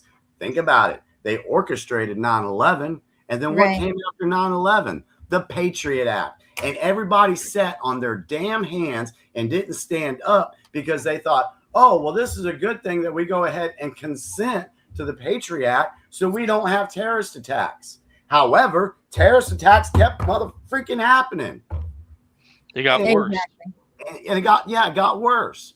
So because the people gave them consent, they kept taking our rights away. It's every time you have a gun shooting, what's the first thing that comes out? Oh, we need to get rid of guns. We gotta do this. And they've been trying to get the people's consent to do so. So with what Trump did, it was a symbolic move to get the people's consent that we no longer want to be under British Admiralty law, that we want to be under the American law of the land. Okay. Right. That point right there. Let's circle back. I have a comment after you, by the way. Okay. Because I just want to kind of understand this correctly. So the theory is that when the crowd is cheering for the American player, that's the ritual in which what they're saying is like the approval is that roar, is that applause, it's that support for the American player versus the guy that he was fighting. Am I understanding that correctly? Yeah, you're on the right train of thought. Yes. Okay, so who was he fighting? Because the guy couldn't pronounce names and things. So who was the fighter that the American player was fighting against? Does anybody know? Ilya Tupula. I think, it was Justin. So is he supposed to represent what? What is he supposed to represent? Basically a foreign power. Okay, now I understand. Did you also notice that every fight ended? If I remember this right, ended with a knockout? Yeah, every one of them did. Yeah. Except the last one where they basically the foreign fighter gave up because he got his face beat in. He got his orbital sockets busted and everything. Okay, so that's the ritual, is the fight. It's the fight itself, right? The fight. Itself. Okay. Yeah, that's why we played the video at the very beginning about the American spirit that we've been fighting. That's why I played the video of Theodore Roosevelt, because he said, we need to know how to fight. We need to, and that can be taken symbolically. Okay. It can very much so. Can I say something real quick about that? About the spirit of fighting? Yes. So I'll just really quick. When we're talking about Americans, like if you go back and you look at what people thought of Americans, a lot of countries thought Americans were like insane when it came to combat, especially like in World War II, because we fought like no one else. And they thought that they made fun of us and talked crap about us. And we just got stronger and stronger and more adaptive at a rate that no one had ever seen. And Germans were telling their commanders, we've never seen a military like the Americans, because we beat them, we came back, we had a hard time, and now they're beating us. And this is not the way people fight. There is something unique about Americans in a lot of countries like Japan, Germans. They say that the American spirit, the fighting spirit of America, is different than any other country. Yeah. I've actually heard that here too in Mongolia, because it's very much there's stark differences, but there is similarities, right? So like in Mongolia, like America, there's a really big passion for freedom, and there's a love of the land, and there's just a huge national pride. And there's actually it's so strong here that there's a saying my wife told me in China, which basically translates to, if Mongolia gets to 10 million people, China will be overrun. China will lose because of that spirit. And right, because that's the nature of the Mongolian spirit, right? But with America, there's a similar spirit there, but there's 330 million people, right? And that's what, and I've been to China, and there's a level of respect along the lines of like Sun Tzu and other Chinese warriors, where even though they're playing the long game, there's still a healthy respect and fear of America. Yeah. Because China's seen what America did in World War II. China's seen the Battle of Midway and Iwo Jima, where tens of thousands of soldiers were killed, and they still kept coming. Yeah. There were minefields. There's no special force unit that comes close to the skill of the Americans, and everyone knows it. Well, not even close. Well, and here's the thing, and this is what scares people globally, and especially in Asia, and in Europe too, is if you look at World War II, whether you look at the Pacific theater, you look at the European theater, where there were minefields, people would avoid them. Americans would just bulldoze straight through. They would take casualties. They would keep going, and they just would not care. Right? And there's something, and the Russians did not even do that. Right? I mean, again, Russia did have heavy losses, but they were tactical about it. But the way America, and how even before Truman, I forget who the president was before Truman, but like, I mean, you look at Eisenhower and Patton, General Patton, who fought Rommel. They did not care about losses. The other people did. They did not care about losses. They were like, no, you attacked us. You attacked Americans. You killed Americans. You killed American civilians. We will make you pay. And other countries don't operate like that. Yeah, and to that point, showing how strong the American fight is in the military and everything, who didn't want that? These people, the globalist New World Order, they didn't want a strong American military and a strong American sense of independence. So what did they do is they slowly started to weaken it. If we go back to the 16-year plan to destroy America, I can pull it up to where it shows weaken the military, get rid of generals, These were Mhm. all Yep. things that were being done under the Take Biden over the administration. school systems. Yes. All of that boils to what Jimmy's saying. All of that boils down to breaking down the American spirit, because if Correct. you break down the American spirit, everything collapses. The military, Mhm. the schools, Christianity. If you can Exactly. break the American spirit, America is done. Exactly. And that's why this event had to be the way it was, so that there was that strong American spirit. And it's evidence. They got more views than the Super Bowl did. It got 130 million views. The Super Bowl only got 125. And if I do remember correctly, for all those that want to, hate on Q, there was a Q post that said, make the Super Bowl look like a puppy show. Mhm. So take that for what it's worth. Okay, that was out there. That's so good. This event drew more eyes than the Super Bowl. Mhm. That's And- because Americans we love our sports. I mean, look at the Olympics, all the gold medals Americans won. And I'm going to add to what Dave said. It's not your spirit, it's the family unit. There's that too. If the family unit breaks down, then society breaks down, because supposedly it was the strongest unit in the world. And we need that family unit, but it's falling apart. And hopefully it's starting to the families are starting to get better. I think more people are now having children. They stopped, but I think now more people are deciding to have I families. saw that. One last point. Sorry. I'm a sports fanatic, and I see that spirit. I mean, you wouldn't go to Italy and root for the Italians. When you go there, they're competing with America. You're going to root for America, right? Now, the World Cup is different. They're very patriotic for America. If you watch any of the World Cup that's going on, they're singing America.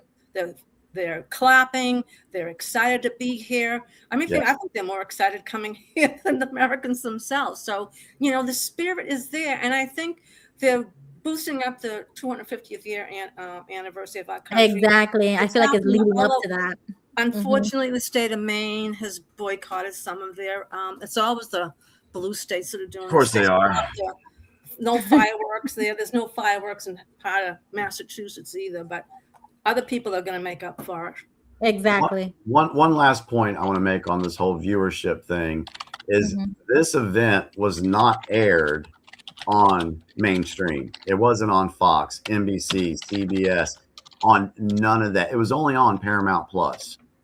Oh, So that makes this even bigger. Yeah. Because it wasn't on your mainstream. So the question is why wasn't any mainstream outlets showing this? Because Paramount just got purchased. Yeah. That's why. Paramount, because they 2 months before this, they announced that they're done with woke and they're leaving woke completely. The new people who bought Paramount. So I bet you the reason they were freaking out about Paramount, which I was under this impression that was because of the Star Trek stuff, it was probably because this is probably already set up then, and they knew this was going to come. Yeah. Oh wow, I didn't know anything about this, but now it makes sense. We need to find out who bought them out. Yeah. So my point to all of this, the last thing I'll say about this, and then we're going to move into Gail, is it's so much bigger than you possibly even know what's going on. And to be careful not to get sidetracked off of every little thing that is said on social media. Because this was an amazing... It's Skydance Media. Yeah, I just looked that up too. It's Skydance Media, backed by tech billionaire Larry Ellison and led by his son David Ellison. Yeah. Okay, so we need to look into those people a little bit deeper in the So future. I think they're transhumanists. Larry Ellison is a name familiar to me. I think he's a transhumanist. Yikes. Okay, so everybody write that down. Google those I'm gonna Google to double check, but that's what I heard. So all right. So Jimmy, there's one problem that I agree with Fighter. Okay.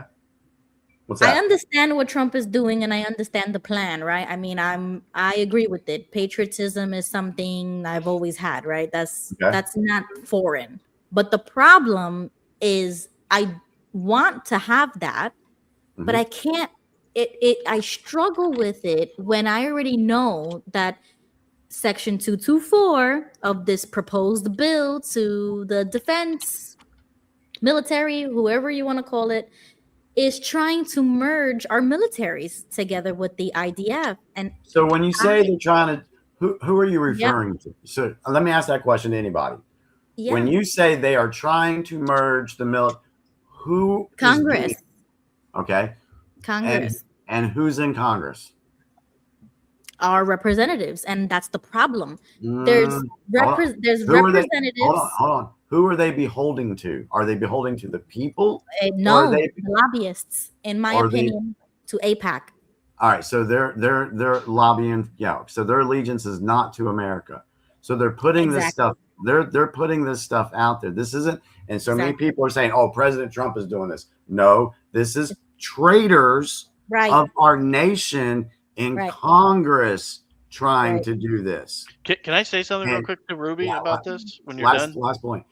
And even if they did pass it, Trump is not even going to get to his desk. It's not going to. I'm telling you right now. Can I mark this your is words not on that? gonna- Can I mark your mark it words? down. This is not going to Okay, happen. I'm marking your words. Yeah. All right, go ahead, Bo. Okay.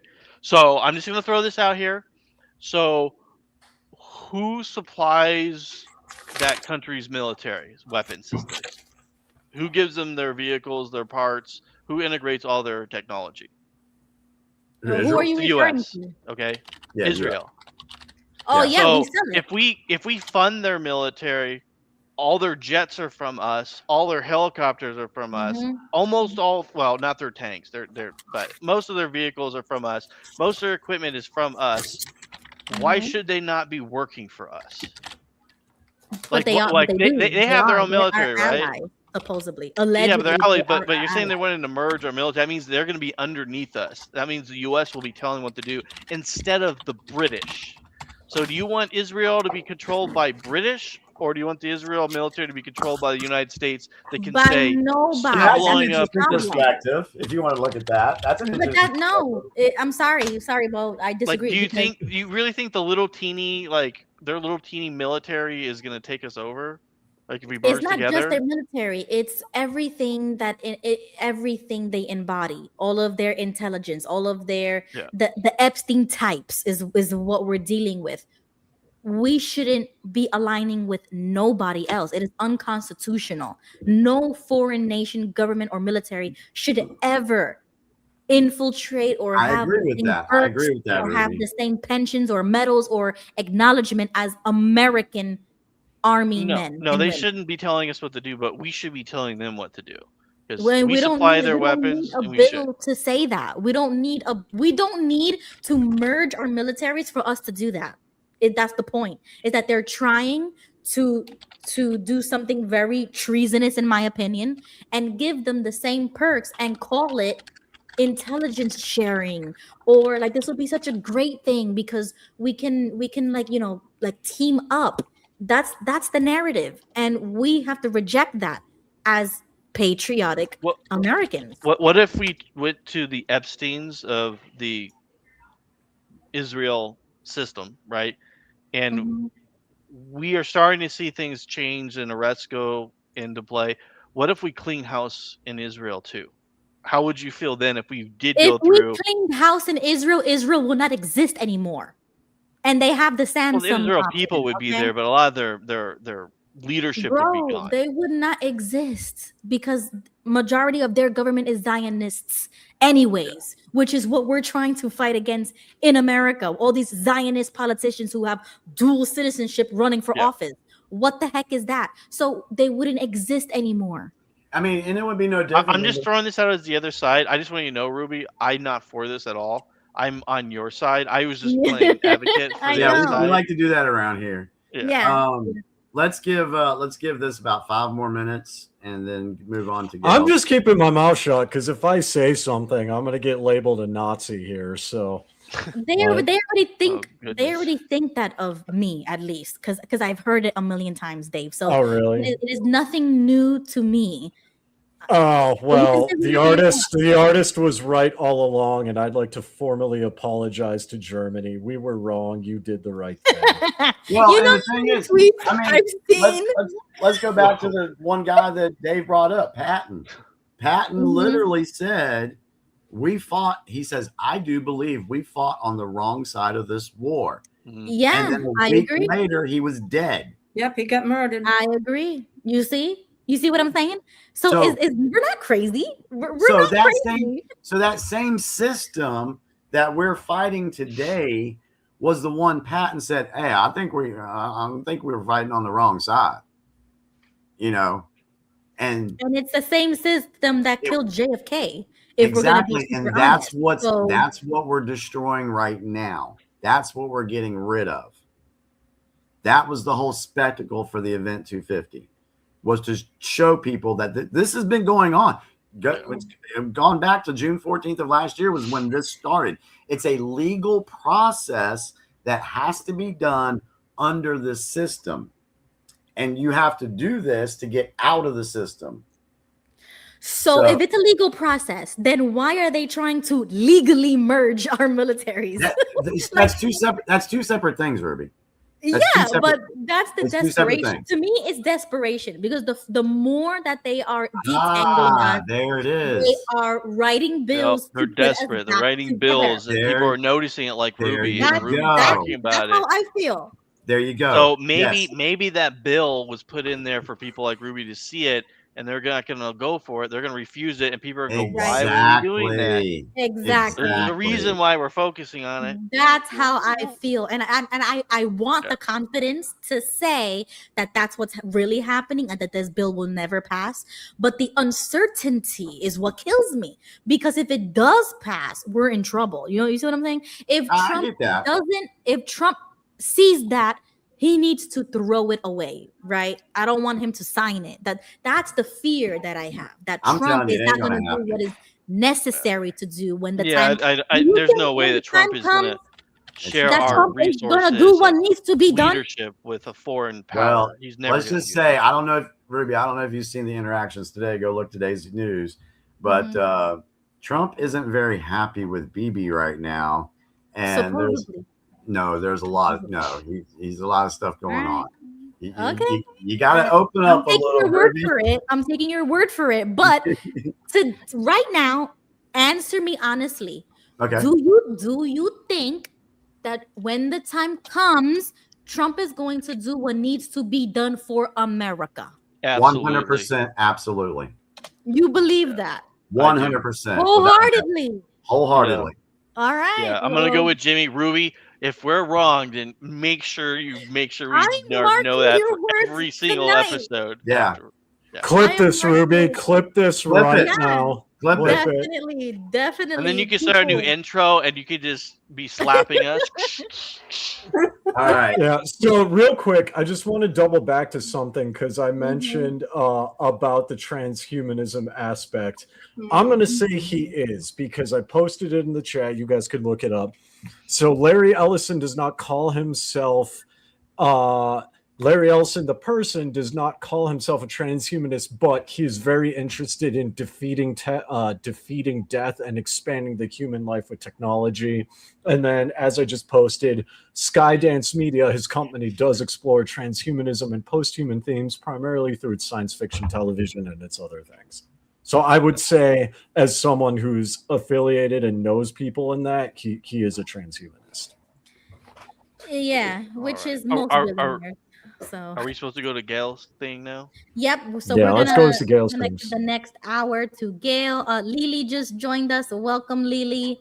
We're gonna. Well, I'll let Lily have a last word. So 3 minutes or less, Lily.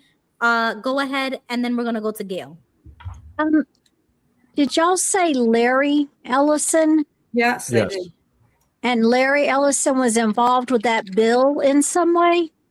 No, he was the buying of Paramount. Oh, Paramount. Okay. Yeah. Sorry, I'm sort of multitasking here, and I'm like, wait a minute. Larry Ellison is the guy who was conspiracy theory involved with burning down Maui. He wanted to own more of Maui. And so right now he owns 98% of Maui after the fire. And there are some good people that are boots on the ground, belong there, whom have proven that they basically stole the beachfront properties, the other properties from the original Hawaiians. And now Larry Ellis owns 98%. Wow. So when y'all said Larry Ellis, I was like, oh, wait a minute. Larry Ellis? That Larry Ellis? So sorry, missed that part. Thank you for bringing that up, Lily. That is a little Thank you, Lily. nugget. That is crazy. Yeah. All right. Thanks. I look forward to hearing what Gail has to say tonight. Yeah. Oh, really? yeah. Aren't you sweet? Thank you. Um, Tear it up, Gail. Are we Tear it up. ready? Are we ready? Hey, Ruby, you want to play transition? You want to do the conspiracy thing? Let's do that. All right. We're going to be right back with Gail.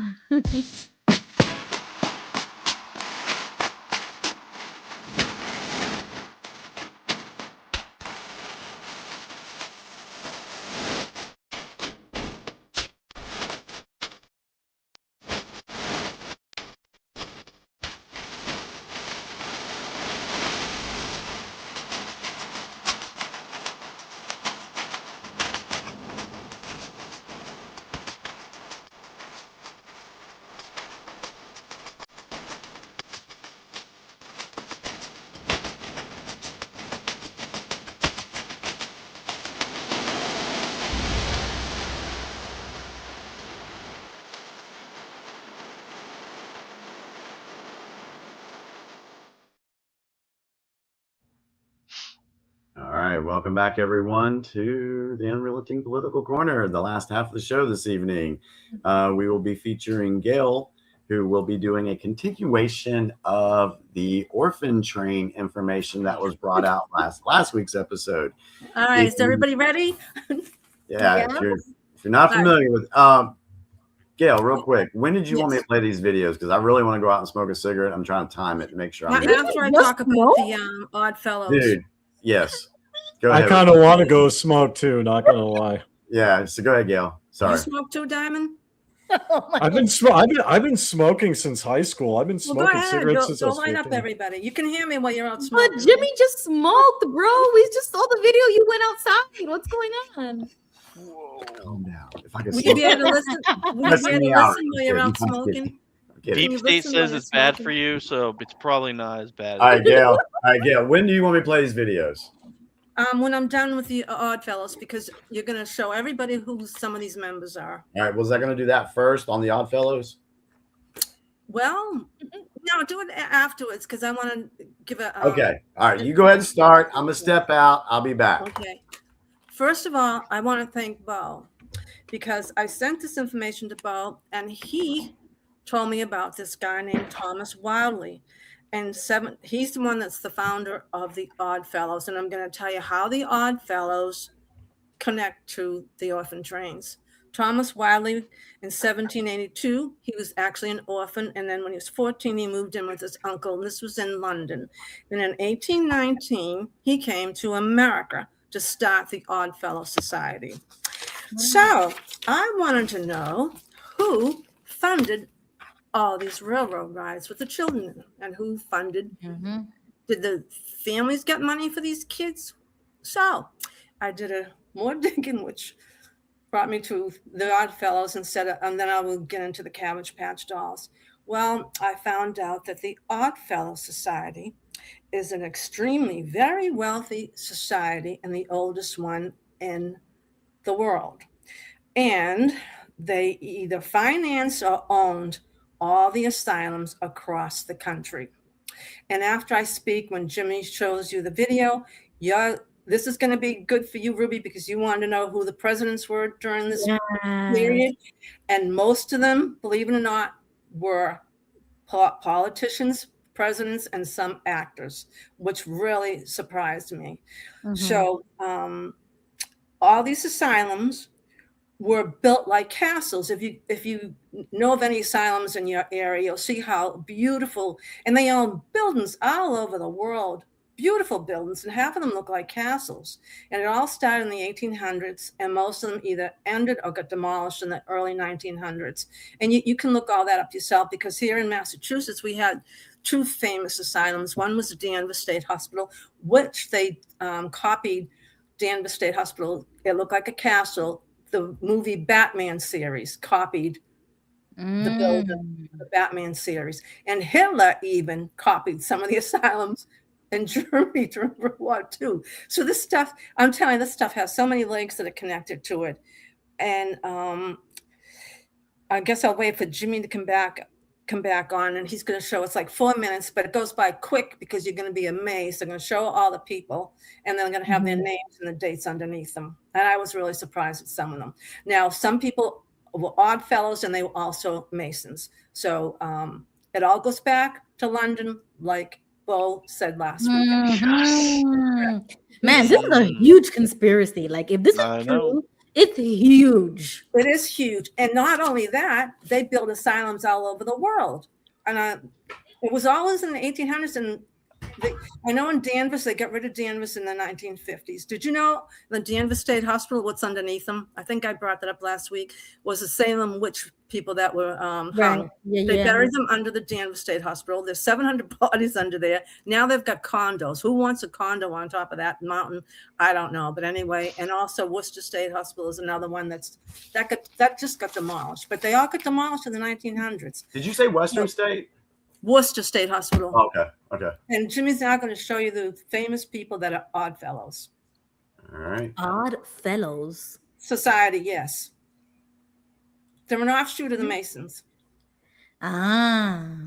So it's another cult-like club. Yeah, but you can be both. You can be an odd fellow and a Mason.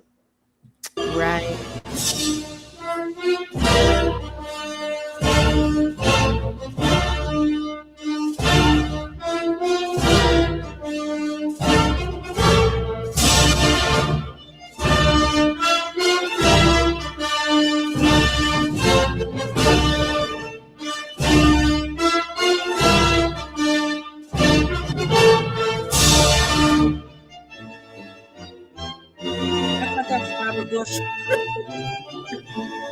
Churchill.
Hey, Dirk. Yeah.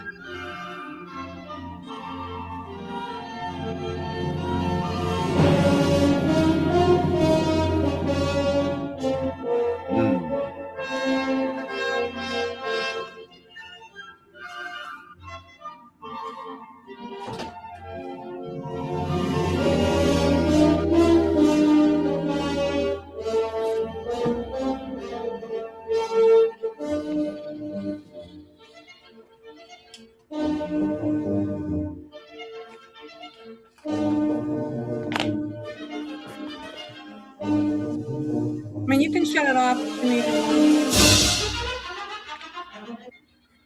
It was almost done. Wow. Did anybody notice anything about all these men? First of Yeah. all, they claimed they were Lots of presidents. non-political. Number two, they were non-religious. Did anybody notice anything else? The other thing I noticed, especially in the very beginning of the list, was all the people that were from the UK or Britain or subsidiaries of British power, like Canada, Yeah. some of the other places. That's one thing that I did notice. There was no one black there either.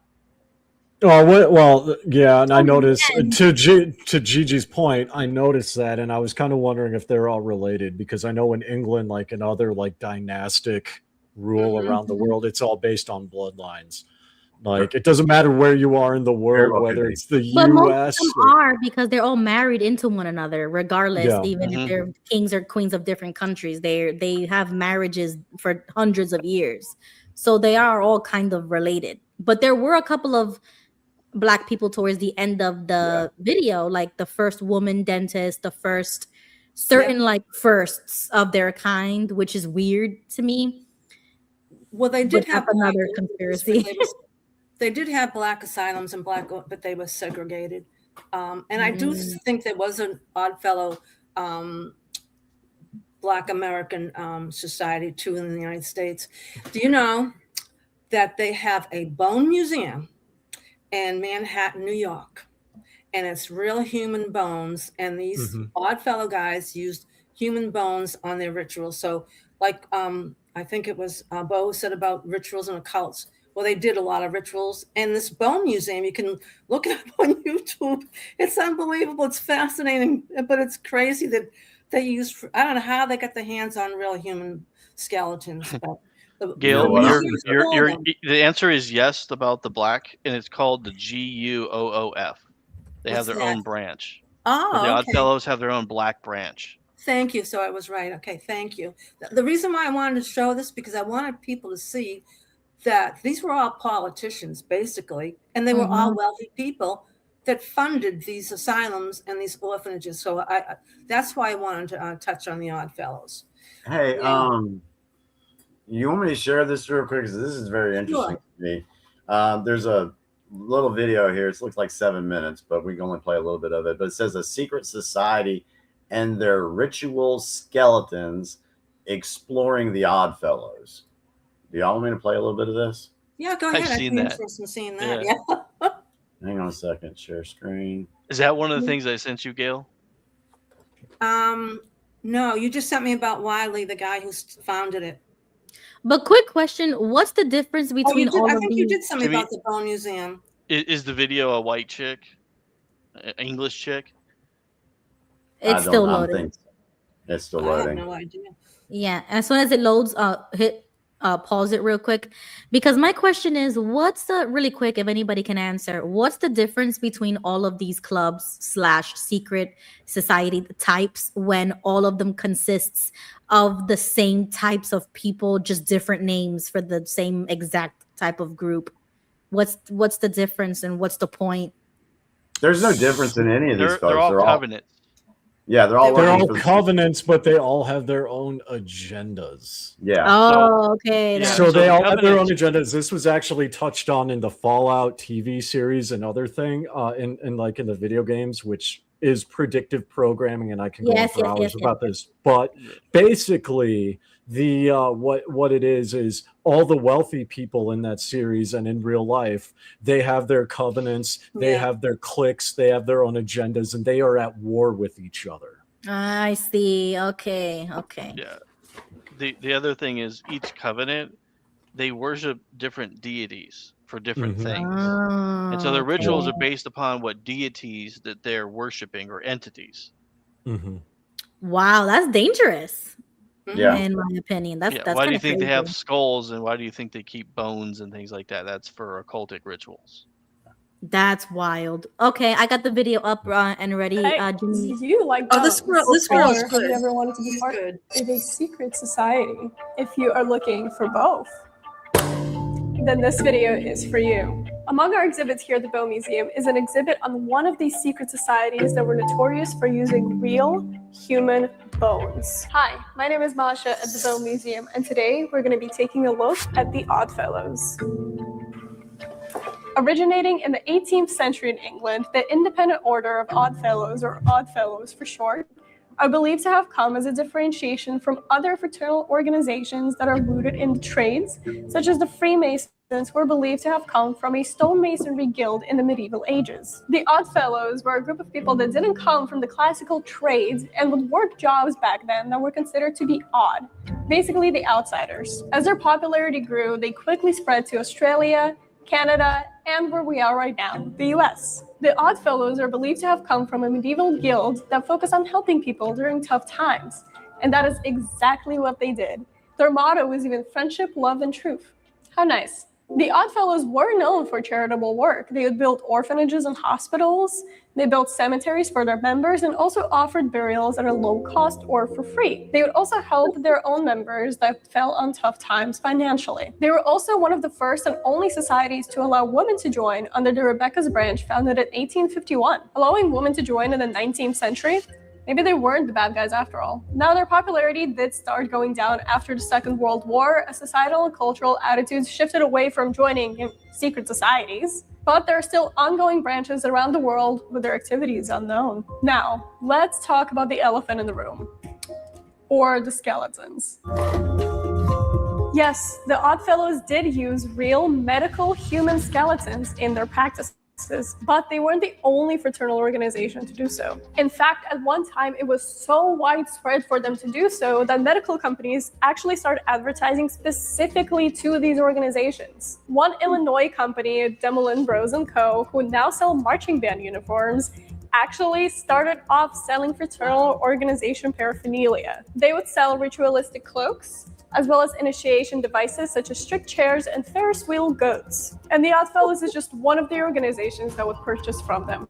And when the Oddfellows would purchase a skeleton, they would sometimes even build a custom coffin for it to be used as storage. How nice of them. Now, there was one Oddfellows lodge that were known to be big pranksters, and in their coffins, they would even put a hydraulic system that when you stepped on a lever, the skeleton would jump out at you. Just some silly little fun. There's not a lot that is known about the practices of the Oddfellows, as they were, a secret society.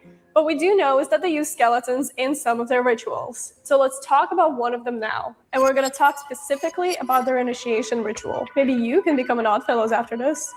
The initiation would start off with the blinding of the initiate with these glasses. Now, these glasses are completely blacked out. If we turn them around, you cannot see anything in them. Now, as you've noticed, these glasses have this little handle here. And actually, when you pull on it, it flips the glasses up. Now, just imagine, you don't know anything about these people. You barely know anything about the society at all. And imagine, they put these glasses on you, they bring you into a dark room, and as they flip these up, all you see in front of you is a skeleton. Now, this skeleton here actually has a string attached to the jaw that would make the skeleton talk. Now, unfortunately, we cannot demonstrate this as the string is incredibly fragile, but thanks to some wonderful editing, we can help you imagine. What thou art he was, what he thou will surely be, is what the skeleton would tell them. Basically telling them that yes, they are flesh and blood now, but soon enough, they're gonna be just like him. The Oddfellows initiation ceremony was a memento mori.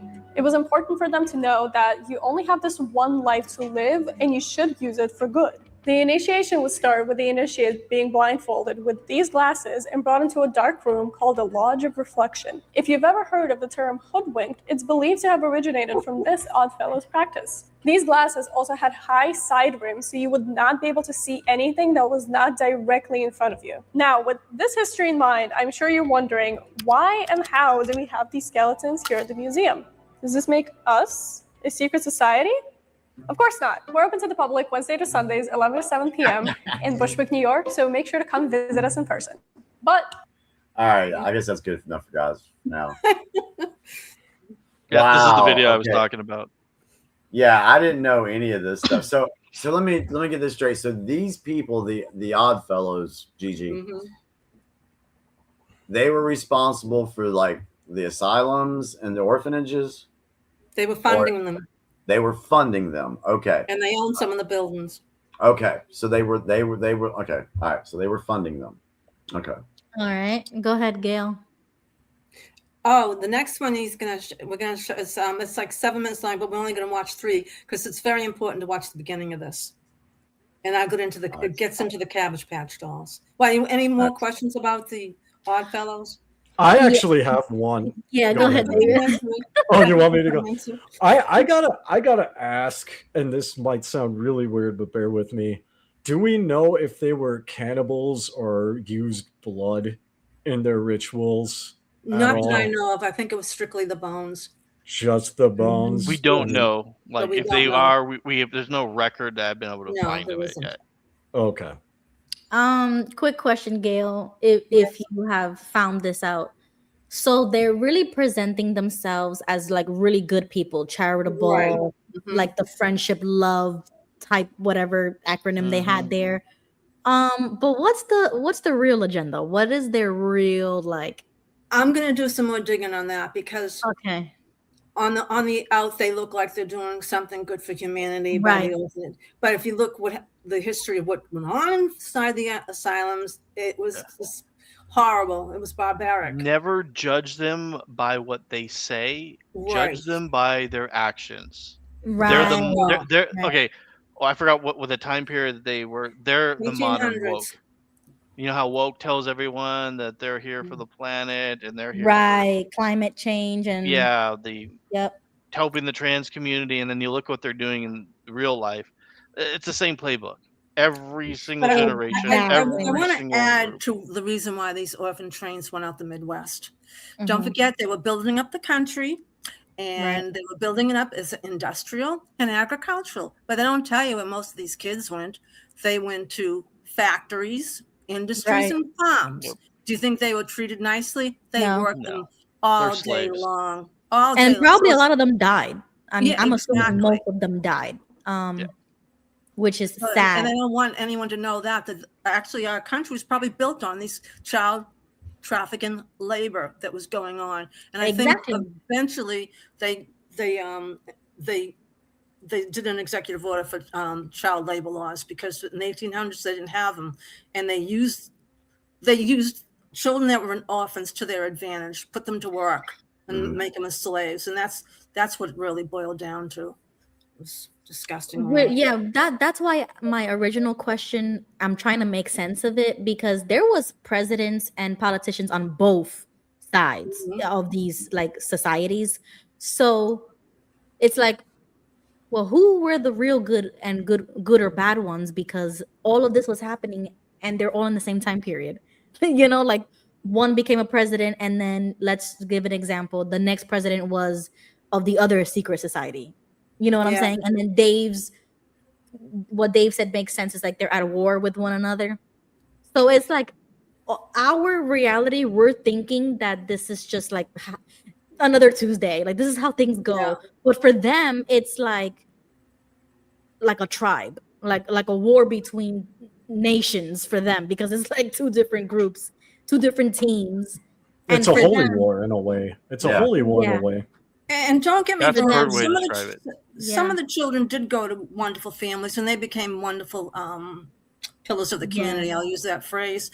But the saddest part, they don't know their roots.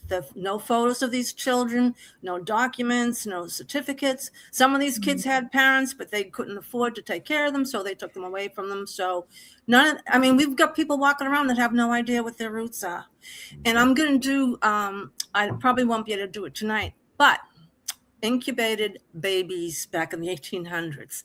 And Jerry Seinfeld, I heard today, his father was an incubated baby. And I'll get into that. They used them on display. What do you mean? Yeah, let's get talk into about that. do that next week. I'll do Gail. that next What? week. What does that Well, even yeah, mean? this thing opened up so much. Yeah, we'll leave it because I like it when we leave Ruby hanging for like a week. So maybe she won't. That's messed 9:40. up, bro. Like, Maybe she won't wait till 9:45 to get on next week. So I'm gonna be running home. I'm gonna run home like 9:15 and start. So Jimmy's gonna show this cute little orphan girl with postage stamps all over on the next video. all right, share screen. Oh yeah. So while Jimmy's getting my last thought, Okay. this all boils down to classism. So the rich is always going to step on the poor's neck, which is most of us. Yeah. And I don't think that's ever gonna change, honestly. So probably not. I don't Gail? really care like what clan, what group, what secret society they came from. They were all rich and elites, and yeah, they were. We'll never, I don't think we could ever like end that. But did you know that this group was associated with the Nazis? The Oddfellows? The Oddfellows? Yeah, Yep. I just looked it up. The Oddfellows. There was an investigation that shown this in 1990. Really? Yeah, I just found this. Isn't this unbelievable? Yeah, and they're also Stuff that comes associated out? with KKK and white supremacists. Yo, that doesn't surprise me. when they showed Robert E. Lee, I was thinking that in my Yo. head. I was like, ooh. I know. It's kind of. I was like, wait a minute. I said, dude, this is smelling Yep. Democrat deep right here. Well, look And at the so I time. was like, Well, it's Hey, the that was- 1800s. I was thinking- The Civil War was going on in the 1800s. All kinds of. Oh, I forgot to add. Mhm. Barnum and Bailey Circus. P.T. Barnum himself was an odd fellow and a Mason. Yep. And he needed what? To get his circus going. He needed what? Manpower, right? Better way to get all these orphan kids to join the circus, thinking it's so exciting, so he could have this wonderful Barnum and Bailey Circus using orphan children. Because he popped up when I was doing the Oddfellows. I'm like, what's he got to do? Well, yeah, he had all kinds of people, and he admitted he had slaves, and he admitted that he abused them too. So that's another horrible part of this. That's what it is. I think that's what it is. I think that is another like number 2 what it boils down to. I got to say something real quick before we move on. So Harry Truman, I just looked this up because I've heard of Oddfellows being of the. Well, the Oddfellows were behind Operation Paperclip that evacuated. Wow, good one. nice, nice. Yeah, I mean, it's Harry S. Truman who authorized it. Is a Mason. For those who According to don't know what Google. that is, can you explain what paperclip is? Oh, So boy. Operation In a Paperclip. nutshell. In a nutshell, it's basically the U.S. did not want. The U.S. wanted German rocketry and technology because it was more advanced, and so they gave them amnesty for the Holocaust if they agreed to work for the United States government. Yeah. Origins of the Nobel CIA, Prizes. people. Origins Nobel of the Prizes. CIA, also. Yeah. And Nobel Prizes. Wow. So All that's the back, next connection. all spearheaded by who? British. Gail, I already told you this, Gail, but I got to tell Wow. everyone this.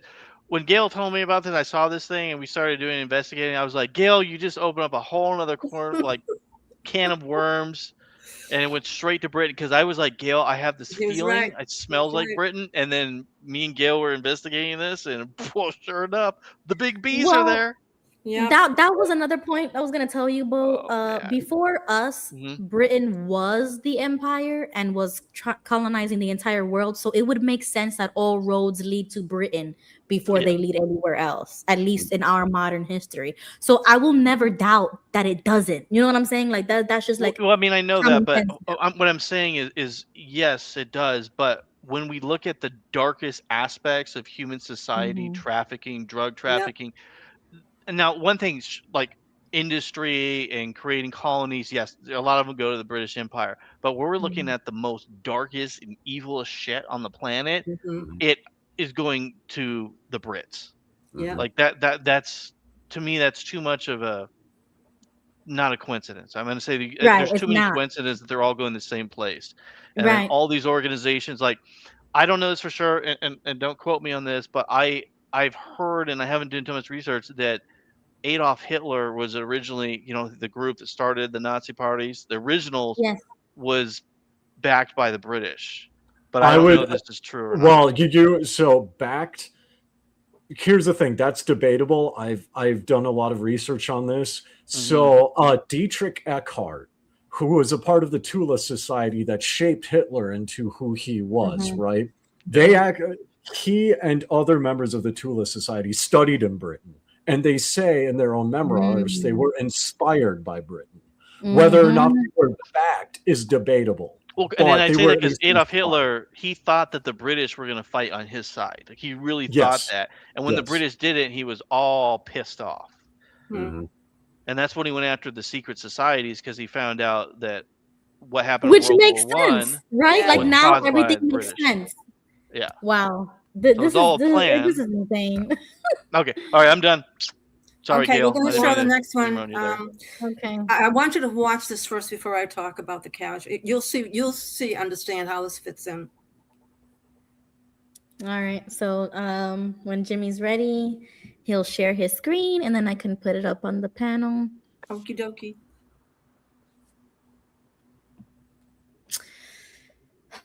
This is gonna be a lot to think about. I'm gonna start dreaming about this stuff. Like, when I'm I go to sorry. bed. I didn't mean it to. Guys, is it is not a bad thing. Huh? No, I don't see anything here. Hold on, because I'm sitting here playing the video and I keep hearing y'all talking. I'm thinking, wait, are we? You don't see anything? No, you have to share it on StreamYard. Oh, sorry, y'all. My bad. I hit the wrong button. I apologize. We'll forgive you.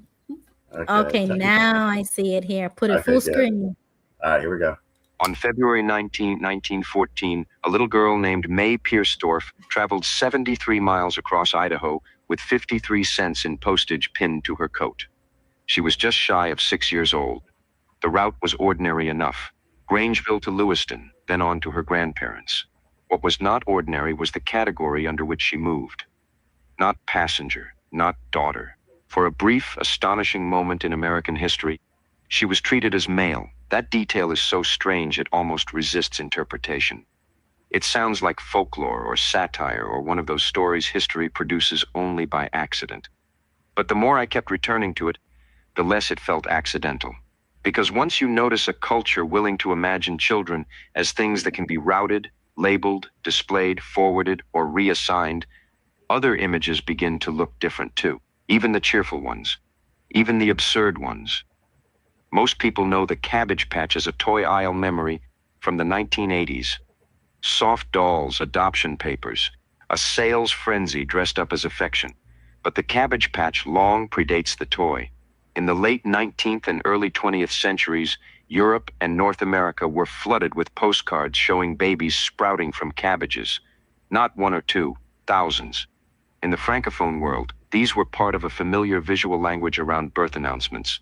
A polite way of talking about babies without talking about sex. A stork in one country, a cabbage in another. Then, in 1896, one of the earliest films ever made on the subject of birth turned the image into motion. A fairy lifting newborns from a painted cabbage garden and laying them neatly at her feet. That is the official and perfectly reasonable explanation. A folk image, a euphemism. A little visual joke shared among adults who preferred modesty to anatomy. I want to be careful here. That explanation is real. The cabbage baby motif did exist as innocent symbolism. New parents sent those cards to friends and relatives. Artists printed them by the thousands. Filmmakers borrowed them because everyone already understood the reference. Not everything strange is sinister. But history becomes interesting at exactly the point where a harmless symbol survives beside a much less harmless reality. Because the same era that laughed at babies growing in gardens also produced systems for moving actual children in ways that were bureaucratic, commercial, and sometimes chillingly impersonal. The postal cases were real.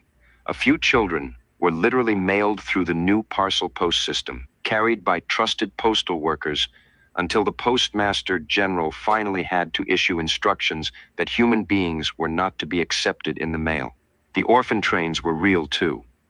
Between the 1850s and the late 1920s, roughly 250,000 children were sent from eastern cities westward under what reformers called placing out.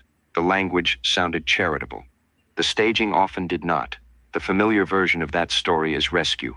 Charles Loring Brace and other child savers looked at overcrowded city streets, child homelessness, immigrant poverty, and institutional neglect, and concluded that the best hope for many children was a farm family in the interior. In that sense, the movement did save some lives. There were children who found stability, affection, education, even political success. There were households that took in a child and meant it in the deepest sense of the word family. But here is where the story becomes difficult to ignore. Rescue was only one layer. Underneath it was labor. Underneath it was sorting. Underneath it was a system that made vulnerable children legible to strangers mainly by stripping them of context. When orphan-trained children arrived in small towns, they were often presented in public gatherings where adults could inspect them and choose. Contemporary accounts tried to soften the scene, but even sympathetic historians concede how degrading it could be. Children were looked over for health, manners, strength, complexion, usefulness. Many placements were not adoptions in the modern sense at all. They were closer to indenture. A child worked in exchange for room, food, and oversight. What looked like a charity story was also a labor story. What looked like a family story was also an allocation system. And many of the children were not even orphans in the strict sense. Some had one living parent, some had relatives, some had simply been swept up in the vast machinery of urban poverty, illness, migration, widowhood, alcoholism, overcrowding, and reformist certainty. An institution could see a child as endangered, and the family could experience the same event as disappearance. That matters, because once a child entered one of these systems, identity itself became unstable. Names changed. Ages shifted. Religions were altered. Siblings were separated. Older children were often encouraged to sever contact with the past. Records, where they existed, were inconsistent. Many children were too young to remember their birth families clearly. Others remembered and were told not to speak of it. The archive that remains is full of gaps, substitutions, approximations, and polite silences. And this is the part that the cabbage image begins to illuminate. A baby pulled from a cabbage is a baby with no visible mother, no labor, no blood, no social scandal, no legal complication. The child simply appears clean, detached, ready to be announced. It is a charming image, yes, but it is also an image of origin without history, of birth without a witness, of arrival severed from the woman who made it real. Once you see that, the postcards stop feeling merely whimsical. They start to look like the visual fantasy of an age that was becoming unusually comfortable with children whose beginnings could be blurred, translated, or reassigned. Jimmy, I you do can not mean stop the it. post. Okay. Wow. Not unbelievable. Wow. Great reset. Now, Yep. the Cabbage Patch Dolls derived from the postcards that elderly woman that they showed with her husband. She's the one that drew up the postcards, and it mushroomed all over the place. And I just want to add about the Cabbage Patch Dolls. I don't know if anybody can remember that craze in the 80s with the Cabbage Patch Dolls. Yeah. And Oh, yeah. the woman who made the Cabbage Patch Dolls, her name was Martha Nelson Thomas in 1983. She was from Kentucky. She called them doll babies. She made them Cabbage Patch Dolls. Well, this creep named Xavier Roberts, he went to one of her auctions. He copied her patent, and he's the one that made the Cabbage Patch Dolls here in America.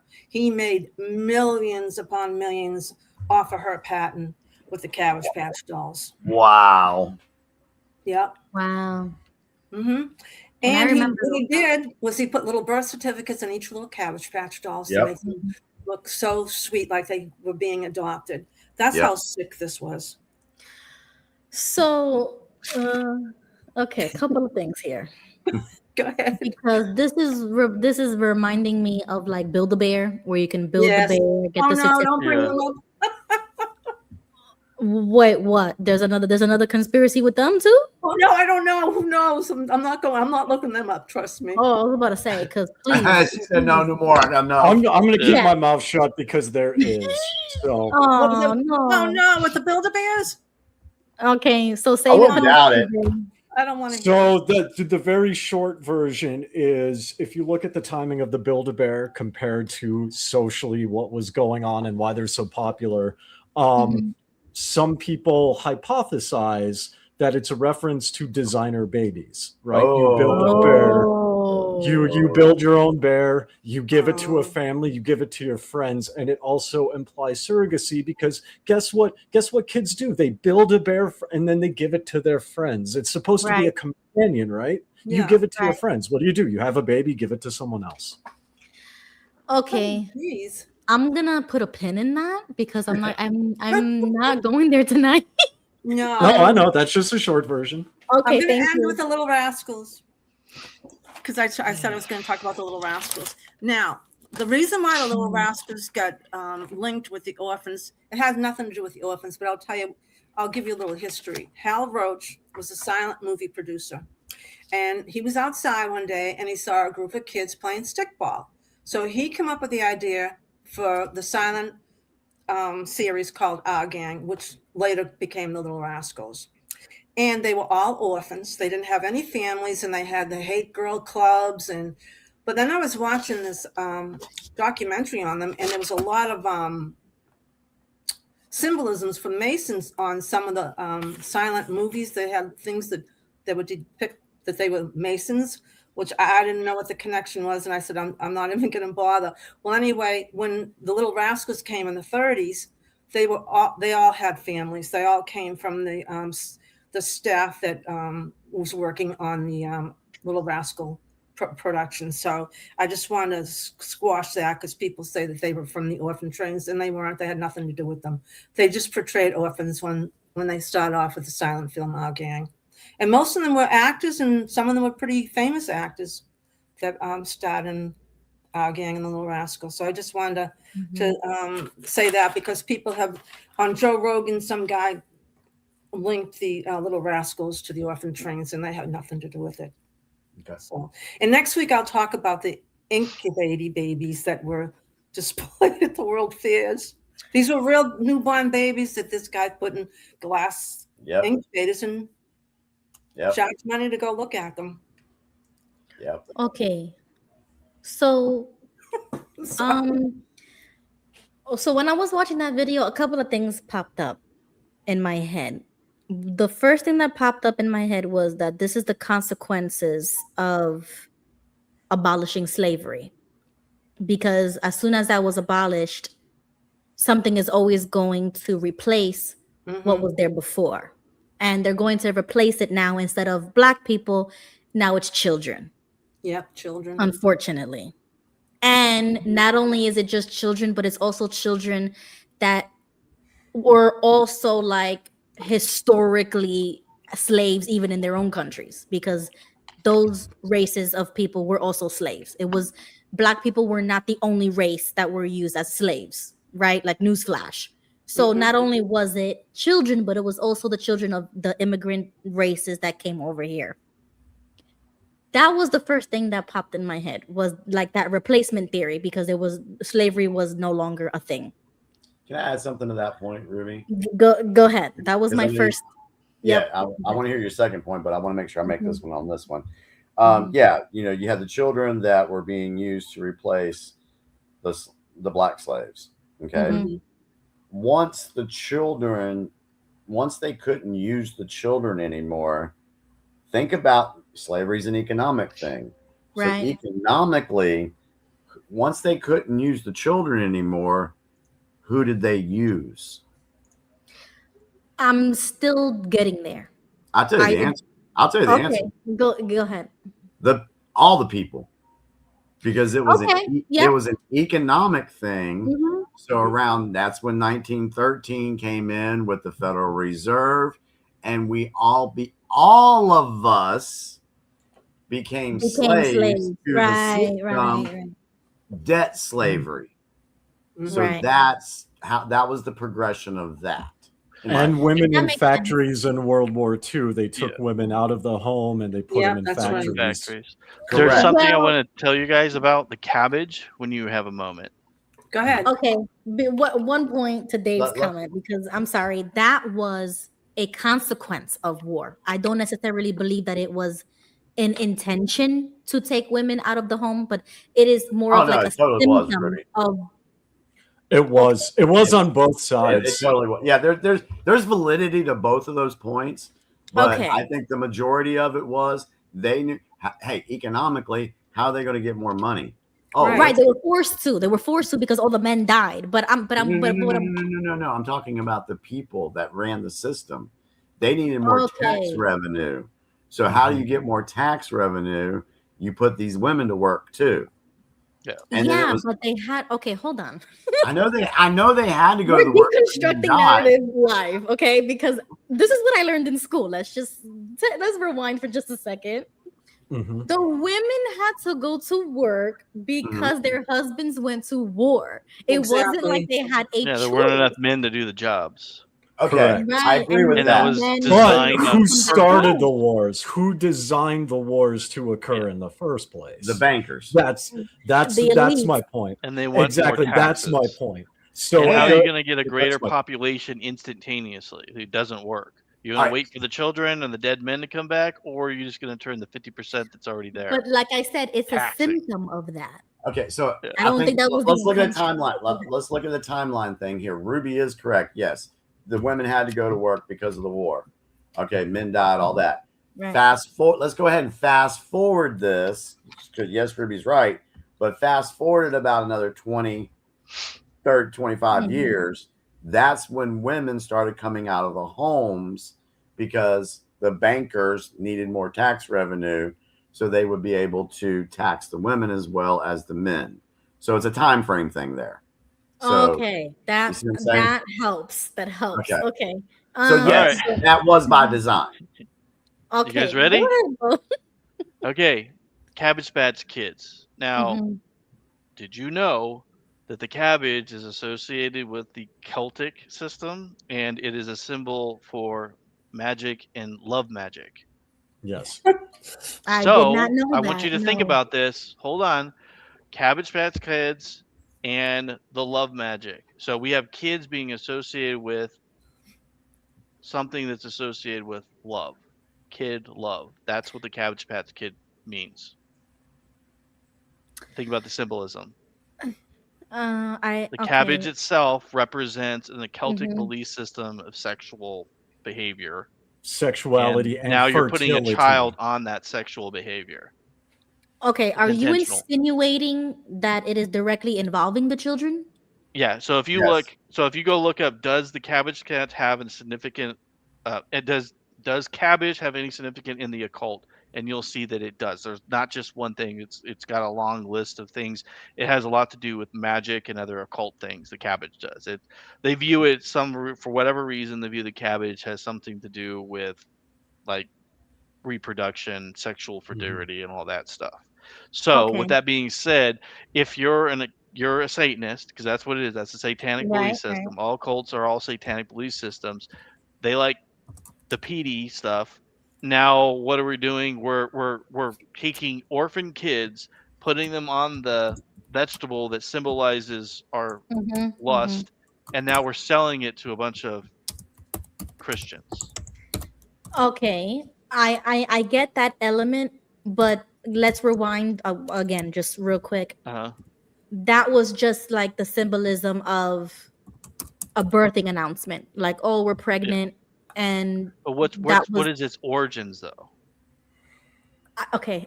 I get that. I get that. Yeah. But why do you think it has that background? The playbook is the same. They always wrap something up to seem like they're doing really good, and this is a good thing. and this is how they insert their symbolism to tell you in your face. Exactly. Yeah, because And like I why get isn't it a tomato? Why isn't it why did they pick that Right, particular I vegetable? understand. Yeah. I There's always understand. a reason. But hold on, was Mm-hmm. this system used like modern day adoption? Am I understanding correctly that they would send babies to people who wanted to be parents?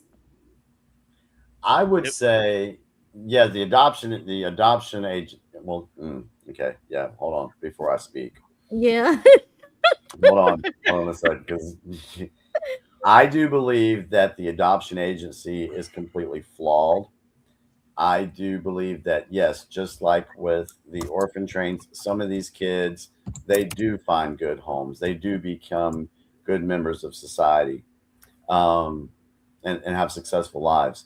But there's a lot of kids that have been adopted, have been put into environments that are detrimental to a child's upbringing. Another faction of this, where there's a lot of corruption, a lot of child trafficking going on, is CPS. Right. Right. It is right with or what's the word? It's flooded with child trafficking.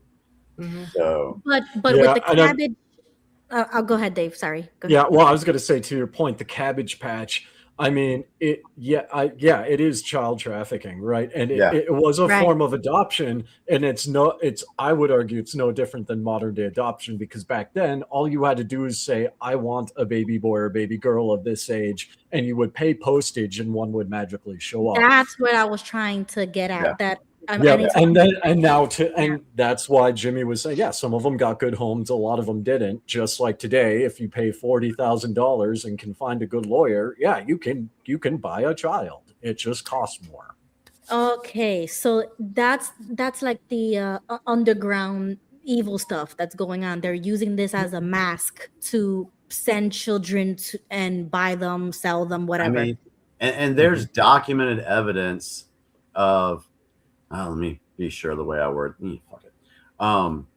Where there's been kids that have been adopted and have been used basically for sex. They're being abused. Yeah.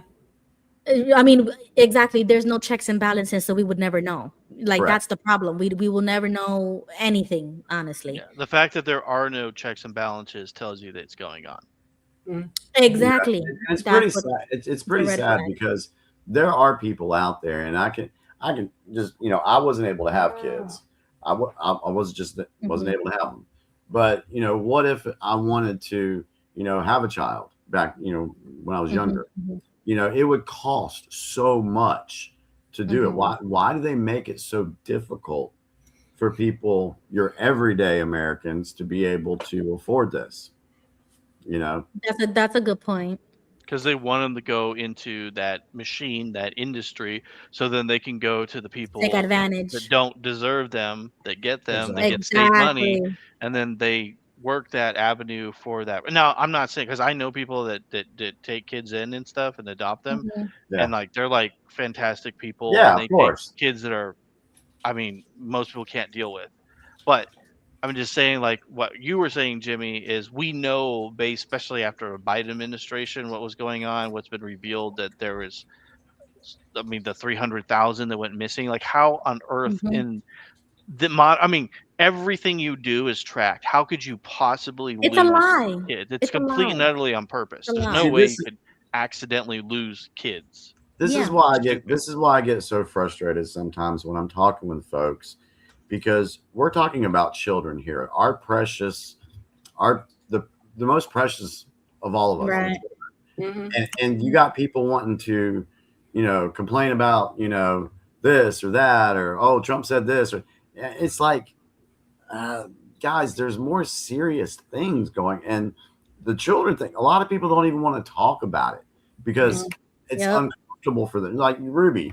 I was one of them. Yeah, you said 2 years ago, hey, I don't want to talk about this stuff because it makes me uncomfortable. Yep. But Yep. it needs. Gotta rip that Band-Aid off. It needs to be talked about. It needs to be discussed, because I could say that even though I may disagree with others and they may disagree with me on some other points, the children thing, nobody should disagree with this at all. Yeah. And they won't, because anybody who actually does, there's a problem with them. And we've seen this, like on those TV shows and things, or even parents who they act weird. Like I saw a video on Facebook today that they left their baby in the beach by herself. It was a baby who couldn't even crawl, right? Like a baby.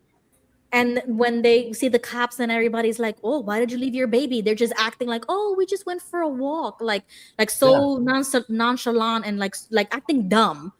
That's how you know there's something wrong with them, right? So it's It's like like you can put a see human being out from between your legs. How do you forget that? You don't, right? So it's like you know Exactly. it's a lie. You know when they're playing with you. That's why I feel like those people who are trying to act like they're stupid and they're really not, and they're trying to play us who are our eyes are open and awake. That's what gets me upset, because it's like you think I'm stupid, right? Like you think I'm the dumb one who's gonna believe your story and say, "Oh, we lost track of time. Oh my God, thank you for helping." And it's like they're trying to turn it. It's like, no, honey, you know exactly what you was doing, and that's what gets me upset, right?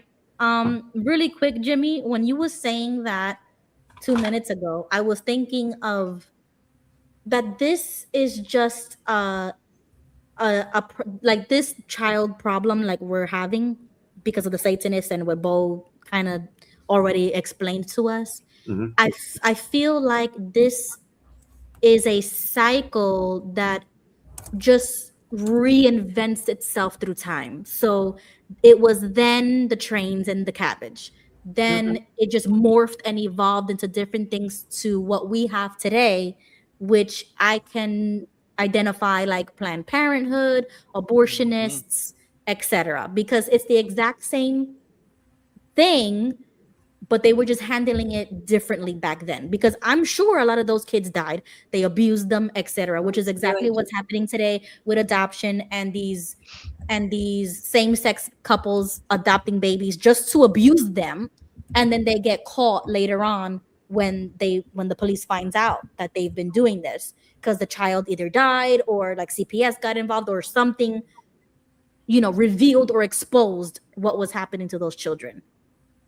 That's how I kind of feel with all of this information, that it's just the same thing, but like 1800s version. And it just evolved into what we have today. Well, if you remember, I mean, Trump even did give a speech, and in front of many in general, I'm looking at it right now, where he says that Trump claims some people think of human trafficking as an ancient art. Right. Y'all remember him saying that? And so, yeah, you're absolutely right. This is something that they've been doing. It's never stopped. Yeah, and if you look at what the Trump administration has done, I mean, every week you see it. You see my X page. Every week they're arresting pedos, and rescuing children. And the mainstream is not talking about that. Exactly. It is insane. Exactly. And that tells you who they work for. Exactly. Period. Does it make sense now? But I used to trust Fox News at least. Like I used to. They're bad too. You see, that's what gets me, because everything that I've ever heard about this stuff is on X. It's on X. I would, if I didn't have X, I would have never known that these things were happening. So think about this. Like Elon Musk is the richest person on the planet. He owns X, obviously. All this is coming out because of Elon Musk. So if you think about this, I know that we don't say this really, but Elon Musk is like the head of the white coats. If it wasn't for him, none of this would be possible. We would not be talking about this. We wouldn't know about this. To that point, Bo, I want to make this. I heard this earlier this week. It's like, the deep state globalists, they had their money guy. Their money guy was who? George Soros. Okay. Did the media or did any of these politicians want to destroy anything that Soros had his name on? If he had a car dealership, would they have destroyed his car dealerships? No, absolutely not. They would not have. So you could look at Elon as the equivalent of Soros, but fighting for the people. And he has the funds to be able to do it. Right. I want to believe that. I do. And I mean, and you just admitted you wouldn't know some of this stuff that we talk about if it wasn't for X. Exactly. I wouldn't. And that's why that's my number one news source is X. It is the most freest platform ever. You won't get banned or shadow or whatever anymore. Not that I know of, but there's more freedom on there to look things up. Why do you think they're always attacking Elon? Oh, I know. They hate him. I know. Exactly. So once you start pulling the curtain away, you know, who's behind the curtain, a lot of this stuff starts making sense. Mm-hmm. It really does. Yeah. So All right. that was, it's yep. 11:56. Yeah, we got about 5 minutes left for final thoughts. I thank you, Gail, so much for bringing up all of that information because I didn't really know the backstory to none of that. If you would have told me Cabbage Patch, I would have thought of the doll. You know what I'm saying? Like that, and that in itself kind of feels like when they told Neil to follow the White Rabbit. That's how I feel with this with little things like that, like a doll would make you research something, or you know, something so small, and you fall into a rabbit hole like that, and sometimes that's scary to me. Like I don't know. Go ahead. Anybody else jump right in? I'll jump in. Go ahead, Dave. Yeah, I was gonna say nothing occurs out of a vacuum, and I mean, like I like to study things, and I like to think I know a little about a lot and be full of useless information, right? But I mean, there's a lot of things I didn't even know. Yeah. And just even and guys, remember, this is like what Gail brought up, which is phenomenal information. So thank you for doing this. Gail. Thank you. Oh, you're welcome. But remember, this is in America. Now look at what the rest of the world is doing, right? And you know, and this is where when you zoom out, and this is why I think people gravitate to the distractions, because I mean, a lot of people don't have the time or the willpower to go through the rabbit hole, and there's a lot of gross stuff in America. People don't want to think about what's going on in the rest of it. Right. I got something to say to you guys. Yeah. So there is this writer, and he wrote this thing that you guys might have heard of, and it says, "The truth shall set you free." Yeah. It out there. And if you guys are wondering who this author is, his name is John. You know, bro, you know, I was gonna say this earlier that there, and I don't know the scripture, but does anybody remember? Please help me out, chat. The scripture where Jesus says that if anyone misleads these little ones, let him put a thing around his neck and be cast into the sea. Yeah, exactly. I think it was a mill around your neck. Yeah, okay. So if anybody can put that scripture in the chat for me, I'll greatly appreciate it, because when we talk about this stuff, I wouldn't be able to if it wasn't for my faith that would allow me to contemplate these things and just believe wholeheartedly 100% that there is a God out there that would make good things happen out of bad events, but that he will still use those evil bad events to his will and take care of those children, and that they do have guardian angels, and that the people who did that to those children would be burning in hell right now. Like, that's what allows me to even discuss this, because if it wasn't for that faith, I wouldn't be able to do this. I'll be blackpilled, I'll be depressed, I'll probably get addicted to something. But you see, like, I don't drink, I don't smoke, I don't do none of that. So then the next it's like the next best option for people like me who don't do that is to distract yourself. Go watch sports, go watch Kim Kardashian, go watch Taylor Swift, go to a concert, you know, like hang out with your friends and eyelashes and go do your hair and your nails. That's the distraction. But I don't even do that. So I would go insane if it wasn't for Jesus Christ, to like dead honest. But for some people, they have to do that to stay sane. Because if they didn't, the whole world would be going insane. If they knew about this. Yeah, that's why there's been so many people over the last 10 years trying to get this information out to folks and get folks to start putting their eyes on it. I do want to play one last clip, Ruby, to kind of round out the end of the show.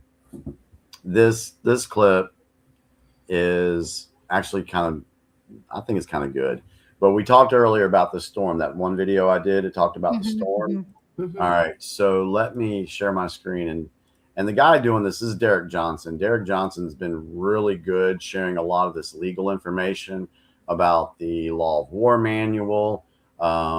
He's an educator. He's really good, and he can back up his information. So let me share my screen. Get to here.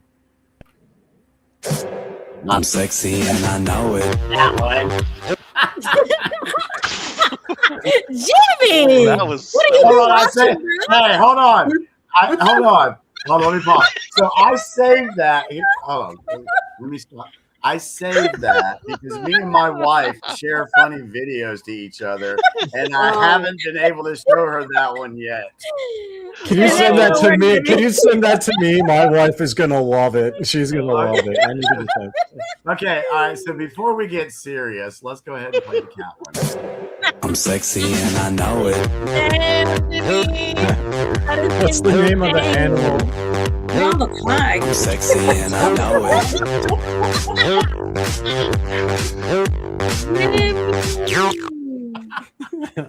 Oh my word. All right.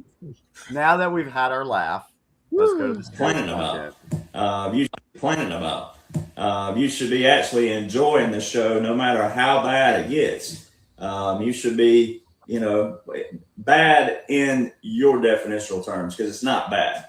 If you know the verbiage and the terminology, it's not bad. Nothing going on right now is bad. So a lot of people are just losing focus because you're allowing the wrong people, quote unquote, influencers in your life. And guys like me, I'm quick to separate that I'm not an influencer. Some people call me that now, but you got to remember, I'm a retired veteran first. I'm a veteran first. I'm keeping my oath first. God gave me a platform to deliver to you the information, but I don't consider myself a podcaster. And if you would look at it that way, then a lot of you would separate some of this bull crap that's out there, because a lot of it just don't matter. A lot of these quote unquote influencers, they know they don't know. The ones that don't know that they don't know, that's even worse. They shouldn't even be out there. All right. So there's a lot of things. It's just a bunch of noise right now. Just all chaos and noise. And you control that. It's also part of learning and adapting to the future, what's coming, all these different things like AI and all these different tools. They're good when they're good. They're bad when they're bad. But you still got to learn them, because that's where we're going. Technology's not going away. So it's the same thing with influencers out there. A lot of you are liking and loving, like clicking like and love on stuff that drives that post to a more visible. And it's just making more people go to it. It could be no planning about. So that is the reason I wanted to share that, is because too many people out there are getting hoodwinked by these influencers, and they're being pulled in many different directions. And so, yeah. So just keep that in mind as you guys are researching things, because you really got to look into what people are backing, who's backing them, and all this stuff. And a lot of this stuff has been put out here to make you feel discombobulated, crazy, and it's a diversion tactic. And I'm just trying to get they don't want you to celebrate the wins. They want you to feel the wins are losers. I mean, because what happened? The wins or losses. Sorry, I'm getting tired. Yeah, because what happened with this UFC thing on Sunday? Huge. Yeah, I'm gonna watch it, and we're separating from the British Empire, and we're Exactly. leaving all the pedos, and we're leaving them behind. And our army is so big and badass, and most of their weaponry we make for them. So what are they gonna do when it comes down to it? What are they gonna do? We could just go up there and go, "Oh, British, what are you gonna do? You're gonna send your non-existent aircraft carrier? You're gonna send your non-existent ships? You're gonna send your falling apart tanks that aren't even operational and 30% aren't functioning? Ooh, yeah, sorry, they're not doing nothing. They're gonna sit there and they're gonna cry and they're gonna tell us what to do, and they're gonna tell us that we're meanies and we're jerks and we got white privilege, and I'm gonna say, I'm America. I don't have to care what you say. That's exactly what I'm going to say. Oh, what are you going to do? Guess what? We have 22 aircraft carriers, 11 super carriers. You have what? I'm sorry.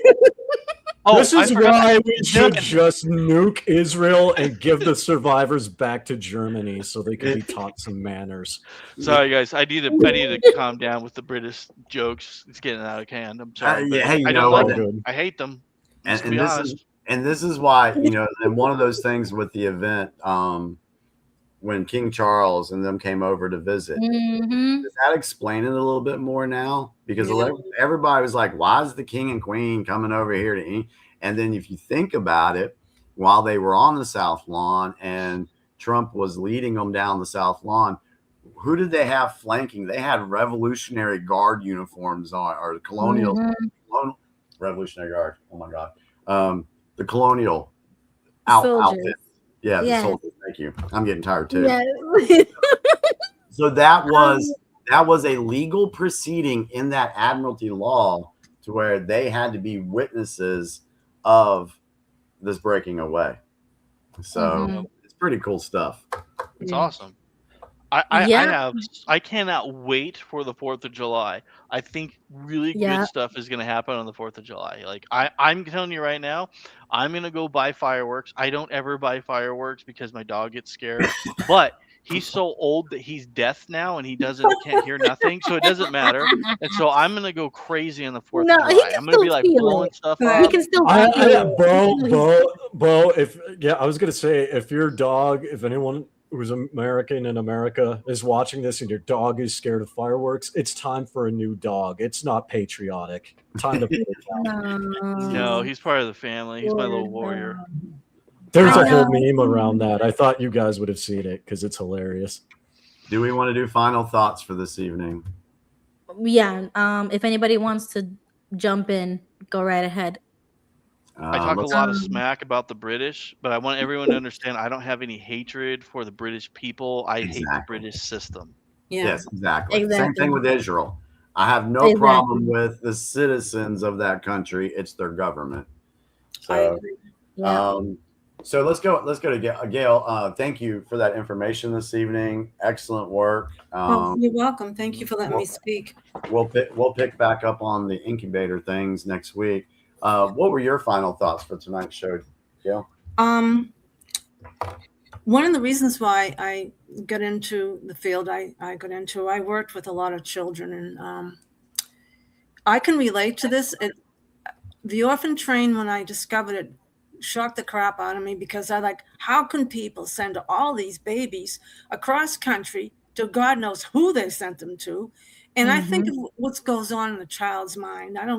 I'm not thinking about the adults. What's going on in these little children's little minds? They're uprooted, and maybe some are better if they were sleeping on the street and stuff. I get that, but to go to a complete stranger, way out of the Northeast, and I just want to add, I can identify with the asylums because some of the women I worked with, they were duly diagnosed. They called them mentally retarded back then in the 80s and 90s. And they came from a horrible school called Walter Fernald. They had several documentaries on Walter Fernald. And the guy was a creep. He called the place Nutty Crust. He called them morons.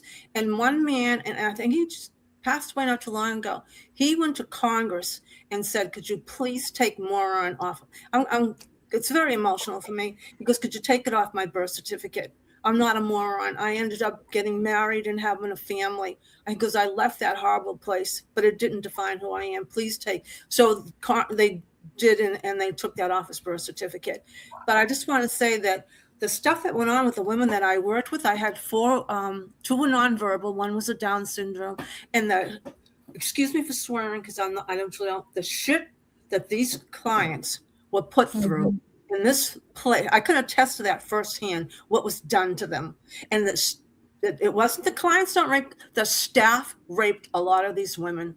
And when one of them, I will not give you their names, I had to take her out to the community to get some medical work and a test. When she saw a man, I was embarrassed, because she was a very pretty woman, even though she was nonverbal because she was brutally raped in this place.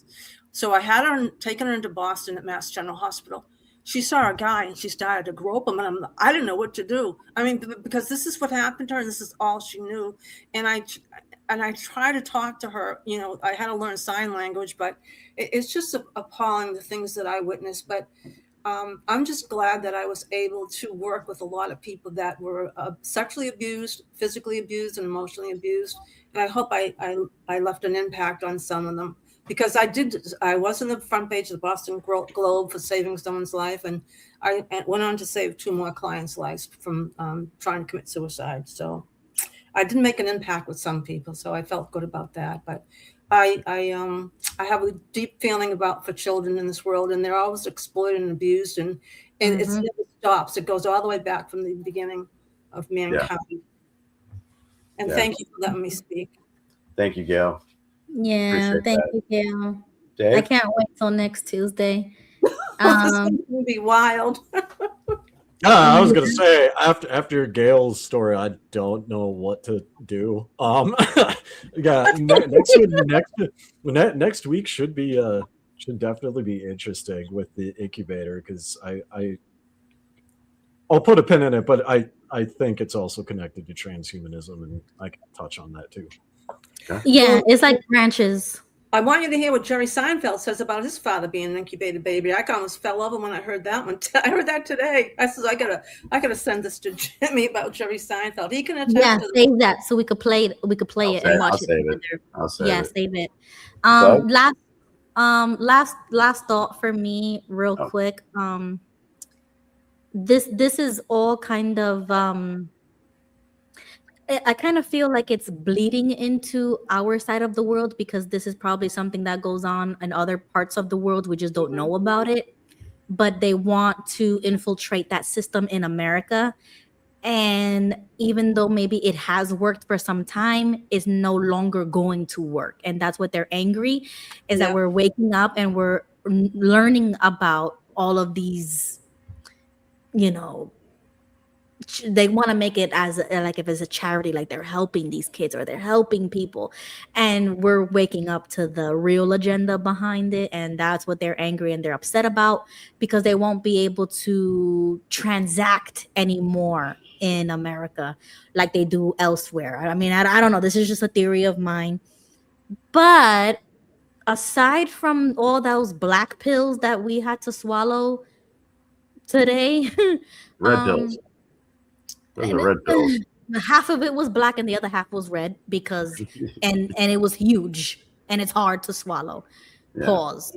But I kind of think that this is bigger than Trump, like the way you say that. I do believe that, and I'm glad you always say that, because I was putting too much of my hope and faith in one man, which is Trump. And that's where my dissatisfaction was always coming, because it's like Trump is not perfect and he's never going to live up to any amount of standard that we put him to, no matter how much we try to do that in our mind, because we think of him like he's going to save us at some point or somehow. That's kind of how I took it early on. And I was upset because it wasn't, my expectations weren't being fulfilled the way I thought they would. It was a temporary success, and I was happy. Like, he won, he did this, he did that. You know, he was doing a lot of great things, but that's what happens when you put too much of your faith into one imperfect human man. And I wanted to say that because we have to stop doing that. We have to stop looking at Trump like he's our all one, be one type savior, and put that type of faith in God, Jesus Christ, if you're confused, because there is nobody on this earth that's going to fix all of these problems the way we want them to, because humans are corrupt. Humans are evil. That's just in our nature, in our fallen nature. That's who we are. And I truly believe that only God can fix these types of problems. So I just wanted to put that white pill out there for people, because you're going to hit that wall and you can't let that get you down and depressed. because Trump can do a lot of things, but he can't do everything. Like Melania just did the fostering for, did you see that? Melania set up fostering accounts, investment saving accounts for children in foster care. Children, when they turn of age, they will be able to get the money that they've been saving for since the very beginning that they were put into the foster care system. Melania is the only first lady that I could ever think of that is helping children in the way that she is. That's what makes me feel like we're going in the right direction. Because in the first term, if anybody forgot, they did a whole task force of saving children. And Ivanka was heading that in the first administration. And that's never gone away. And that's great, right? But it's like Trump is the only president that I could think of right now that has ever done publicly like saving work for children in those circumstances. They were finding children, they were providing the care for the children that were abused, and they were doing counseling and therapy. And then this time around, she's focusing on the foster care, the foster industry. That's amazing for children. The Lord picks the best person for the job. That may not be, I mean, you look at scripture, Ruby, and you look at those men, King David, everything of those nature, they're not good people. But I mean, honestly, they're not. But the Lord picked them for a reason. Trump is not a good person. I'm not going to say that he is the way he talks, but he's the person and he's the right person. And if the Lord picked him and said, this is the job you need to do and is behind him, then there's nothing that they're going to do that's going to stop what he needs to do. And that's how I look at it. Thank you for saying that, because I don't, that's exactly how I feel. Thank you for saying that. And Ruby, that's why I made the statement earlier that I feel that I stand 100% behind Trump on this, on everything that's going on right now. Because like you said, no other president has done some of the things for the kids like he has. That's because these other presidents and everybody, they were beholding to the system that was in place that we've seen in place for 150 some years. And, you know, a lot of the info that we presented tonight, we presented last week, and things that we've done on this show, a lot of us, we didn't know about this stuff, let's just say 5-10 years ago. And we're learning about it. So the question is why didn't we know these things? Well, it was hidden from us. And if you can hide history from the people, they'll never know what happened. So they can keep doing their BS all over again. That's why it's so important for us now to not try to find fault with each other and be like, oh, well, you believe this and you believe that. It's to come together. It's to come together and identify the problems that are in our face and have been in our face, and they were created to hold us down for so long. So if we learn this information, it's important for us to put it out there to help others understand this history, so that as generations go on, we can pass this stuff down, and hopefully our children and our grandchildren won't have to go through the BS that we're dealing with right now. And you know, that's what the founding fathers, just a second ago, that's what the founding fathers envisioned for this country. They knew the hardship of being under Britain's thumb, and they fought to get out from underneath that. And they taught their kids about what Britain did. They put the Constitution in place, and it was all fine and well for a while until they got infiltrated, and here we are. So that's why we're going back to 1776. I wasn't interrupting you. I was just telling you guys I have to go. Oh, okay. Good night, Bo. Okay. Good night, guys. Good night. Bye. Good night. Thank you, Bo. So my last thought for this evening is I know that there's people are being pulled in many different directions. They want to know about this guy, this. They want to do this. Why is this? Blah, blah, blah. Why is it taking so long? Well, I actually got some thread on that. I can put that next week. But just sit back, take a breath, say a prayer, because good will triumph over evil. It already is. You may not see it, but as we know, the revolution is not going to be aired publicly. Yeah. So we can see things changing. Yeah, I have a quote real quick that I had to look up because I remember this. I saw it on X from Napoleon, and his quote is, "War is when the government tells you who your enemy is. Revolution is when you figure it out yourself." There you go. And that quote, yeah, I every single time I see that quote, it, it it's like a mini reminder, like that's exactly what we're experiencing right now, because the government is no they did you see Jimmy, like Yep. the approval rating when they kind of do like their polls or whatever, and they're polling our generation on their approval for Israel, and it's literally lower like than 20%, and they're panicking because they're realizing the boomer generation that's on its way out was the generation that was unfortunately bought and paid for. Like they were indoctrinated to believe Correct. whatever the government Correct. handed to them, right? Yes. But now that they're gone and we're coming up, they're panicking because they know that our generation is no longer going to support their wars, their agendas, their anything anymore. Exactly. And why do you think Charlie Kirk got killed? And I believe he was taken out because he was the loudest voice that was pro-Israel at first, but was slowly shifting to an anti-Israel, pro-America agenda, and they were not going to have it because they gave him that platform, and it would be a slap in the face to them and their millions of dollars that they poured into Charlie for him to turn around and do America First agenda.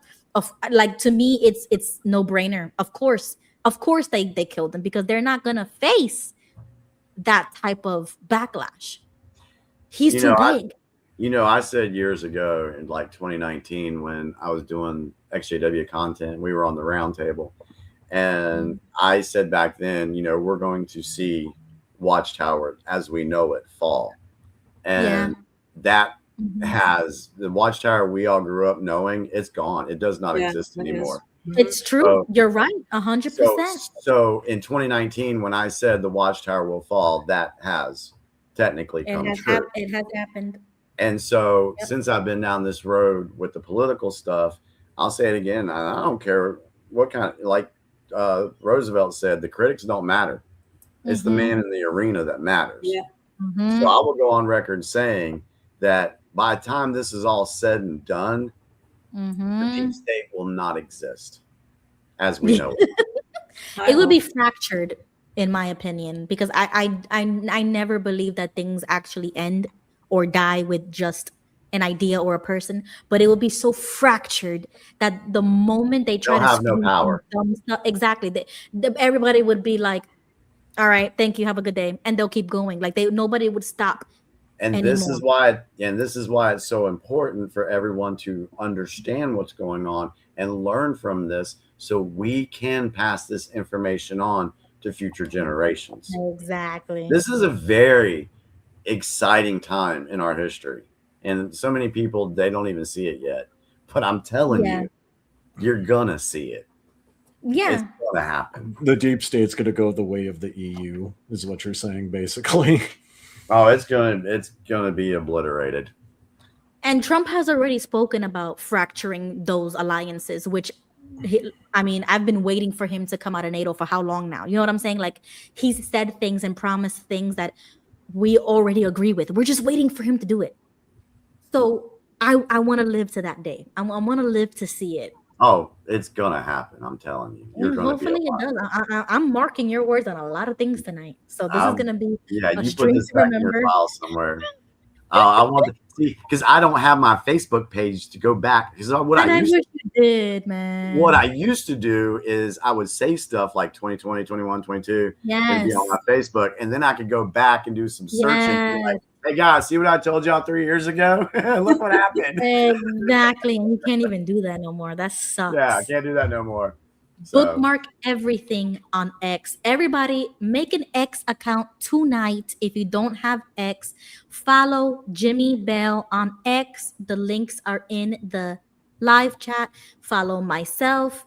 I have the same handle on every platform, at New Yorker Rican. You can find me anywhere. on social media platforms. The UPC Facebook page, you can follow us there. But I really want people to go to X, because X is where it's at. And that's where I can tag you on a lot of things. Follow me on X. Bo, I forgot to, dang it. So he left. So Bo, we're going to have to teach him how to tag on X, because I've been tagging him on a million things and I don't know if he's reading it. But oh well, he's not here to talk about it.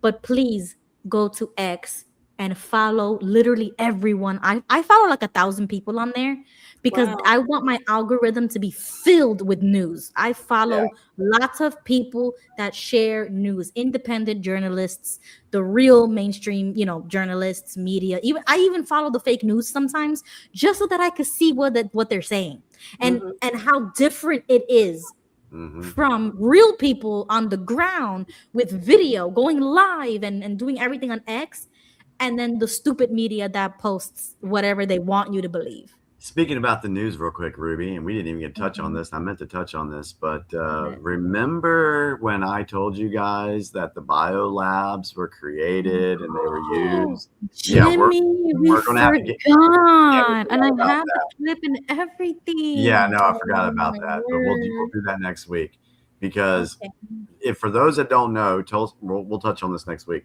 Tulsi Gabbard released information this past Friday about the biolabs and what they were doing there, what they were creating, what was being shipped out to other countries. When Trump said, when he was asked, where did this come from? And he would say, China. Yeah. And everybody thought he was talking about the country. China. Yeah. But it was actually the cities in the Ukrainian territory, that the last name of the cities are CHYNA. Yup. Well, that's interesting. And that's true. That's 100% fact. Yeah. Don't let anybody tell you otherwise, because we knew this back in the day. Yes. But we couldn't say anything, or we'll get striked or banned on here. Yeah. I got so many violations on Facebook because I was speaking out about biolabs, and everybody thought I was crazy and stupid and but just believe in Trump. And we have been vindicated on the biolab situation. And you guys have to see what look her up, Tulsi Gabbard. Watch the clip that she just put, because I bookmarked it to play it with you guys. But we'll watch it next Tuesday. So if anybody wants to do research on some homework, look at what Tulsi Gabbard is saying right now. And this is not the first truth bomb that she gives, because she gave a truth bomb about the Obamas doing a literal coup on the whole election stuff. Why isn't he in jail already? But okay, we theorized about this, but she's actually saying it from an official office. Like, this is real things. And I really feel like, I hope she doesn't get assassinated. Like, everything that she's saying, I feel that they're gonna get her. That's how I feel. Like, this is like so many people already know this. Everybody knows this. It's just the public. And I mean, at some point, with all the things that are coming out and all the people that are speaking out, at some point you just have to stop. Otherwise, the average Kardashian viewer will see, hey, these 2,000 people all said the same thing, and now they're all just dying. Like, even they'll put it together. So it's like they could do that. Yeah. But yeah, let's pick up on that next week, because that could get very lively. I got a lot to say about that. Please write that down on the agenda for us on next Tuesday, because we didn't even okay. And the scientists, write that down, because I want everybody to work. They just found one the other day. They just found one of the deceased scientists the other day. All right, so I'm writing. So as a preview for next week, I got biolab, scientist, and incubator. Yeah. Yes. Yeah, those babies. Incubator babies. Yep. I'm gonna share Gail. I'm gonna email you a YouTube video that I saw recently from one of my favorite YouTubers. He dived deep into the connections about the scientists. If anybody else is interested, okay. So real quick, were they all working on the same project? By the way, all these scientists. Yes and no, but I'm not gonna spoil it, because I'm just curious. Is really great. I'm gonna email you the video. But if anybody else is interested, on YouTube, the channel is called The Lore Lounge, And he's one of my favorite YouTubers, and he did a whole deep dive into the scientists and their deaths and everything. Okay, Lily, I'll email. I'm gonna do a group email. And I'm gonna send you the video. I wanted to ask, and I forgot. Now, Larry Mm-hmm. Ellis, wasn't he the owner of Oracle? I'd have to double check. I don't remember. I can't remember. No, that's very important. Let me just Google this since you brought that up. Yeah, real quick. Before Larry Ellis, Oracle owner. Because he's Survey good friends with Trump. says he was the okay. So yeah, so Larry Ellison was the co-founder and largest shareholder of Oracle Corporation, owning approximately 40%. Did you know his tie with Israel? Yeah. He's a Mossad, whatever you call him. He's one of those, and he goes all the way back with Netanyahu. And he's the one that's funding the AI data centers here in the country, along with two other gentlemen. Trump had a whole thing in Congress about introducing. Oh yeah, because of Palantir. He's a part of Palantir. Yeah, exactly. yeah. So that's why I said, too, I wonder if that's the same guy that owned Oracle. He's a very wealthy man, by the way, extremely wealthy.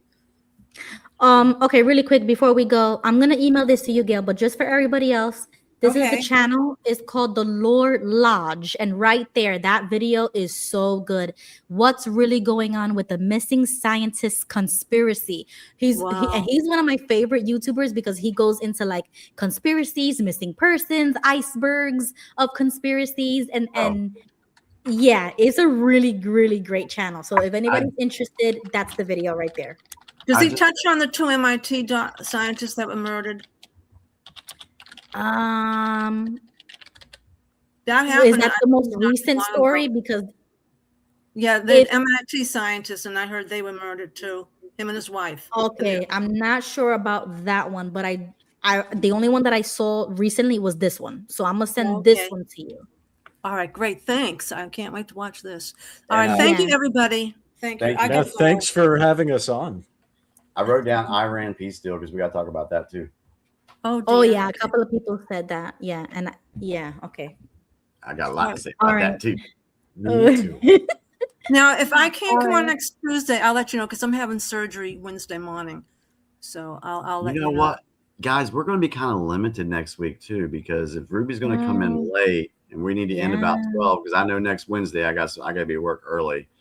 We might have to just pick one of these things and just have quick conversations about these things. Maybe we can get it done in 2 hours. Because I don't know what time my surgery is going to be. I have to go to bed early if it's early in the morning. Let's play it by ear because just text me or email me, and whatever's best, we'll just do whatever is best. So y'all keep an eye on Ruby's channel or my channel or for the community notes if we decide to postpone. And let me thank you for letting me speak tonight. I really appreciate it. Thank you. Oh, absolutely. Yeah, it was a great night. It was not that crazy. It was like, we're gonna be nice tonight. We're gonna be good tonight. We behaved very well. All right, everybody. I'm gonna say good night because I gotta go take a piss. Sorry. Yep. All right. Good night, I'm going to everybody. bed. Thank you for joining. All right, good night. Yep. Good night, Dave. Good night. Good night, everyone. Good night, everybody. All right. Good night. See you next Tuesday.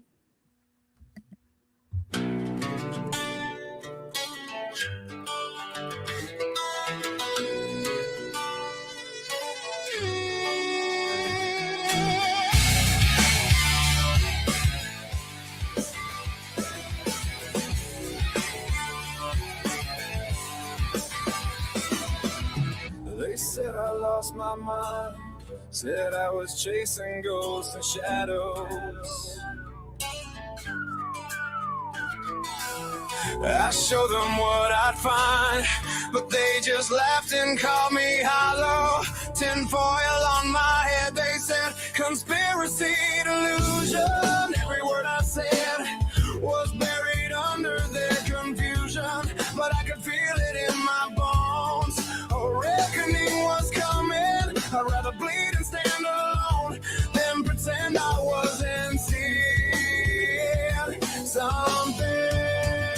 Call me crazy, call me broken, call me every name you've spoken. Paranoid, deranged, and blind, but I had something on my mind. Now the curtain's torn wide open. Every word I said is proven.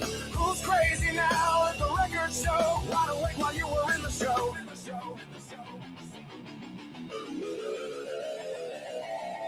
cost me friends, they cost me sleep. Call me unhinged at the dinner table. They rolled their eyes so goddamn deep. Said I was broken and unstable. Lost my job for speaking out. Got unfriended for the questions. Every time I raised my doubt, they made it therapy, they suggested. But I kept burning through the night, connecting every dot they missed. The only question left was when, not if. And now they get this. Call me crazy, call me broken, call me every name you've spoken. Paranoid, deranged, and blind, but I had something on my mind. Now the curtain's torn wide open. Every word I said is proven. Who's crazy now? Let the record show. Wide awake while you were in the show. You call me crazy. You call me lost. You call me, they call me lost, but you never counted the cost. Silencing the ones who see before the rest already. You buried us in ridicule, but truth don't shake so easy. Now the world is cracking open, and the shock is written on your face. And I know you want an answer for how you got so taken in this place. Well, I can say I told you so. God knows I've earned the right, but I held this torch for all of us. Not to prove I'm right, but to give you light. I'm not here to burn you down or tell you that you failed me. I know how deep this rabbit hole goes. I know how bad the fall can feel. I was once exactly where you're standing, shaking in the story they were handing. So take my hand, I'll walk beside you. There's a way to step outside this. Now you're questioning, now you're waking. Feel the ground beneath you shaking. Truth is heavy, truth is hard, but you don't have to carry it alone. We were crazy, now we're proven, and the world is finally moving. No, I told you so. Just take my hand. Let's walk out of this darkness while we can.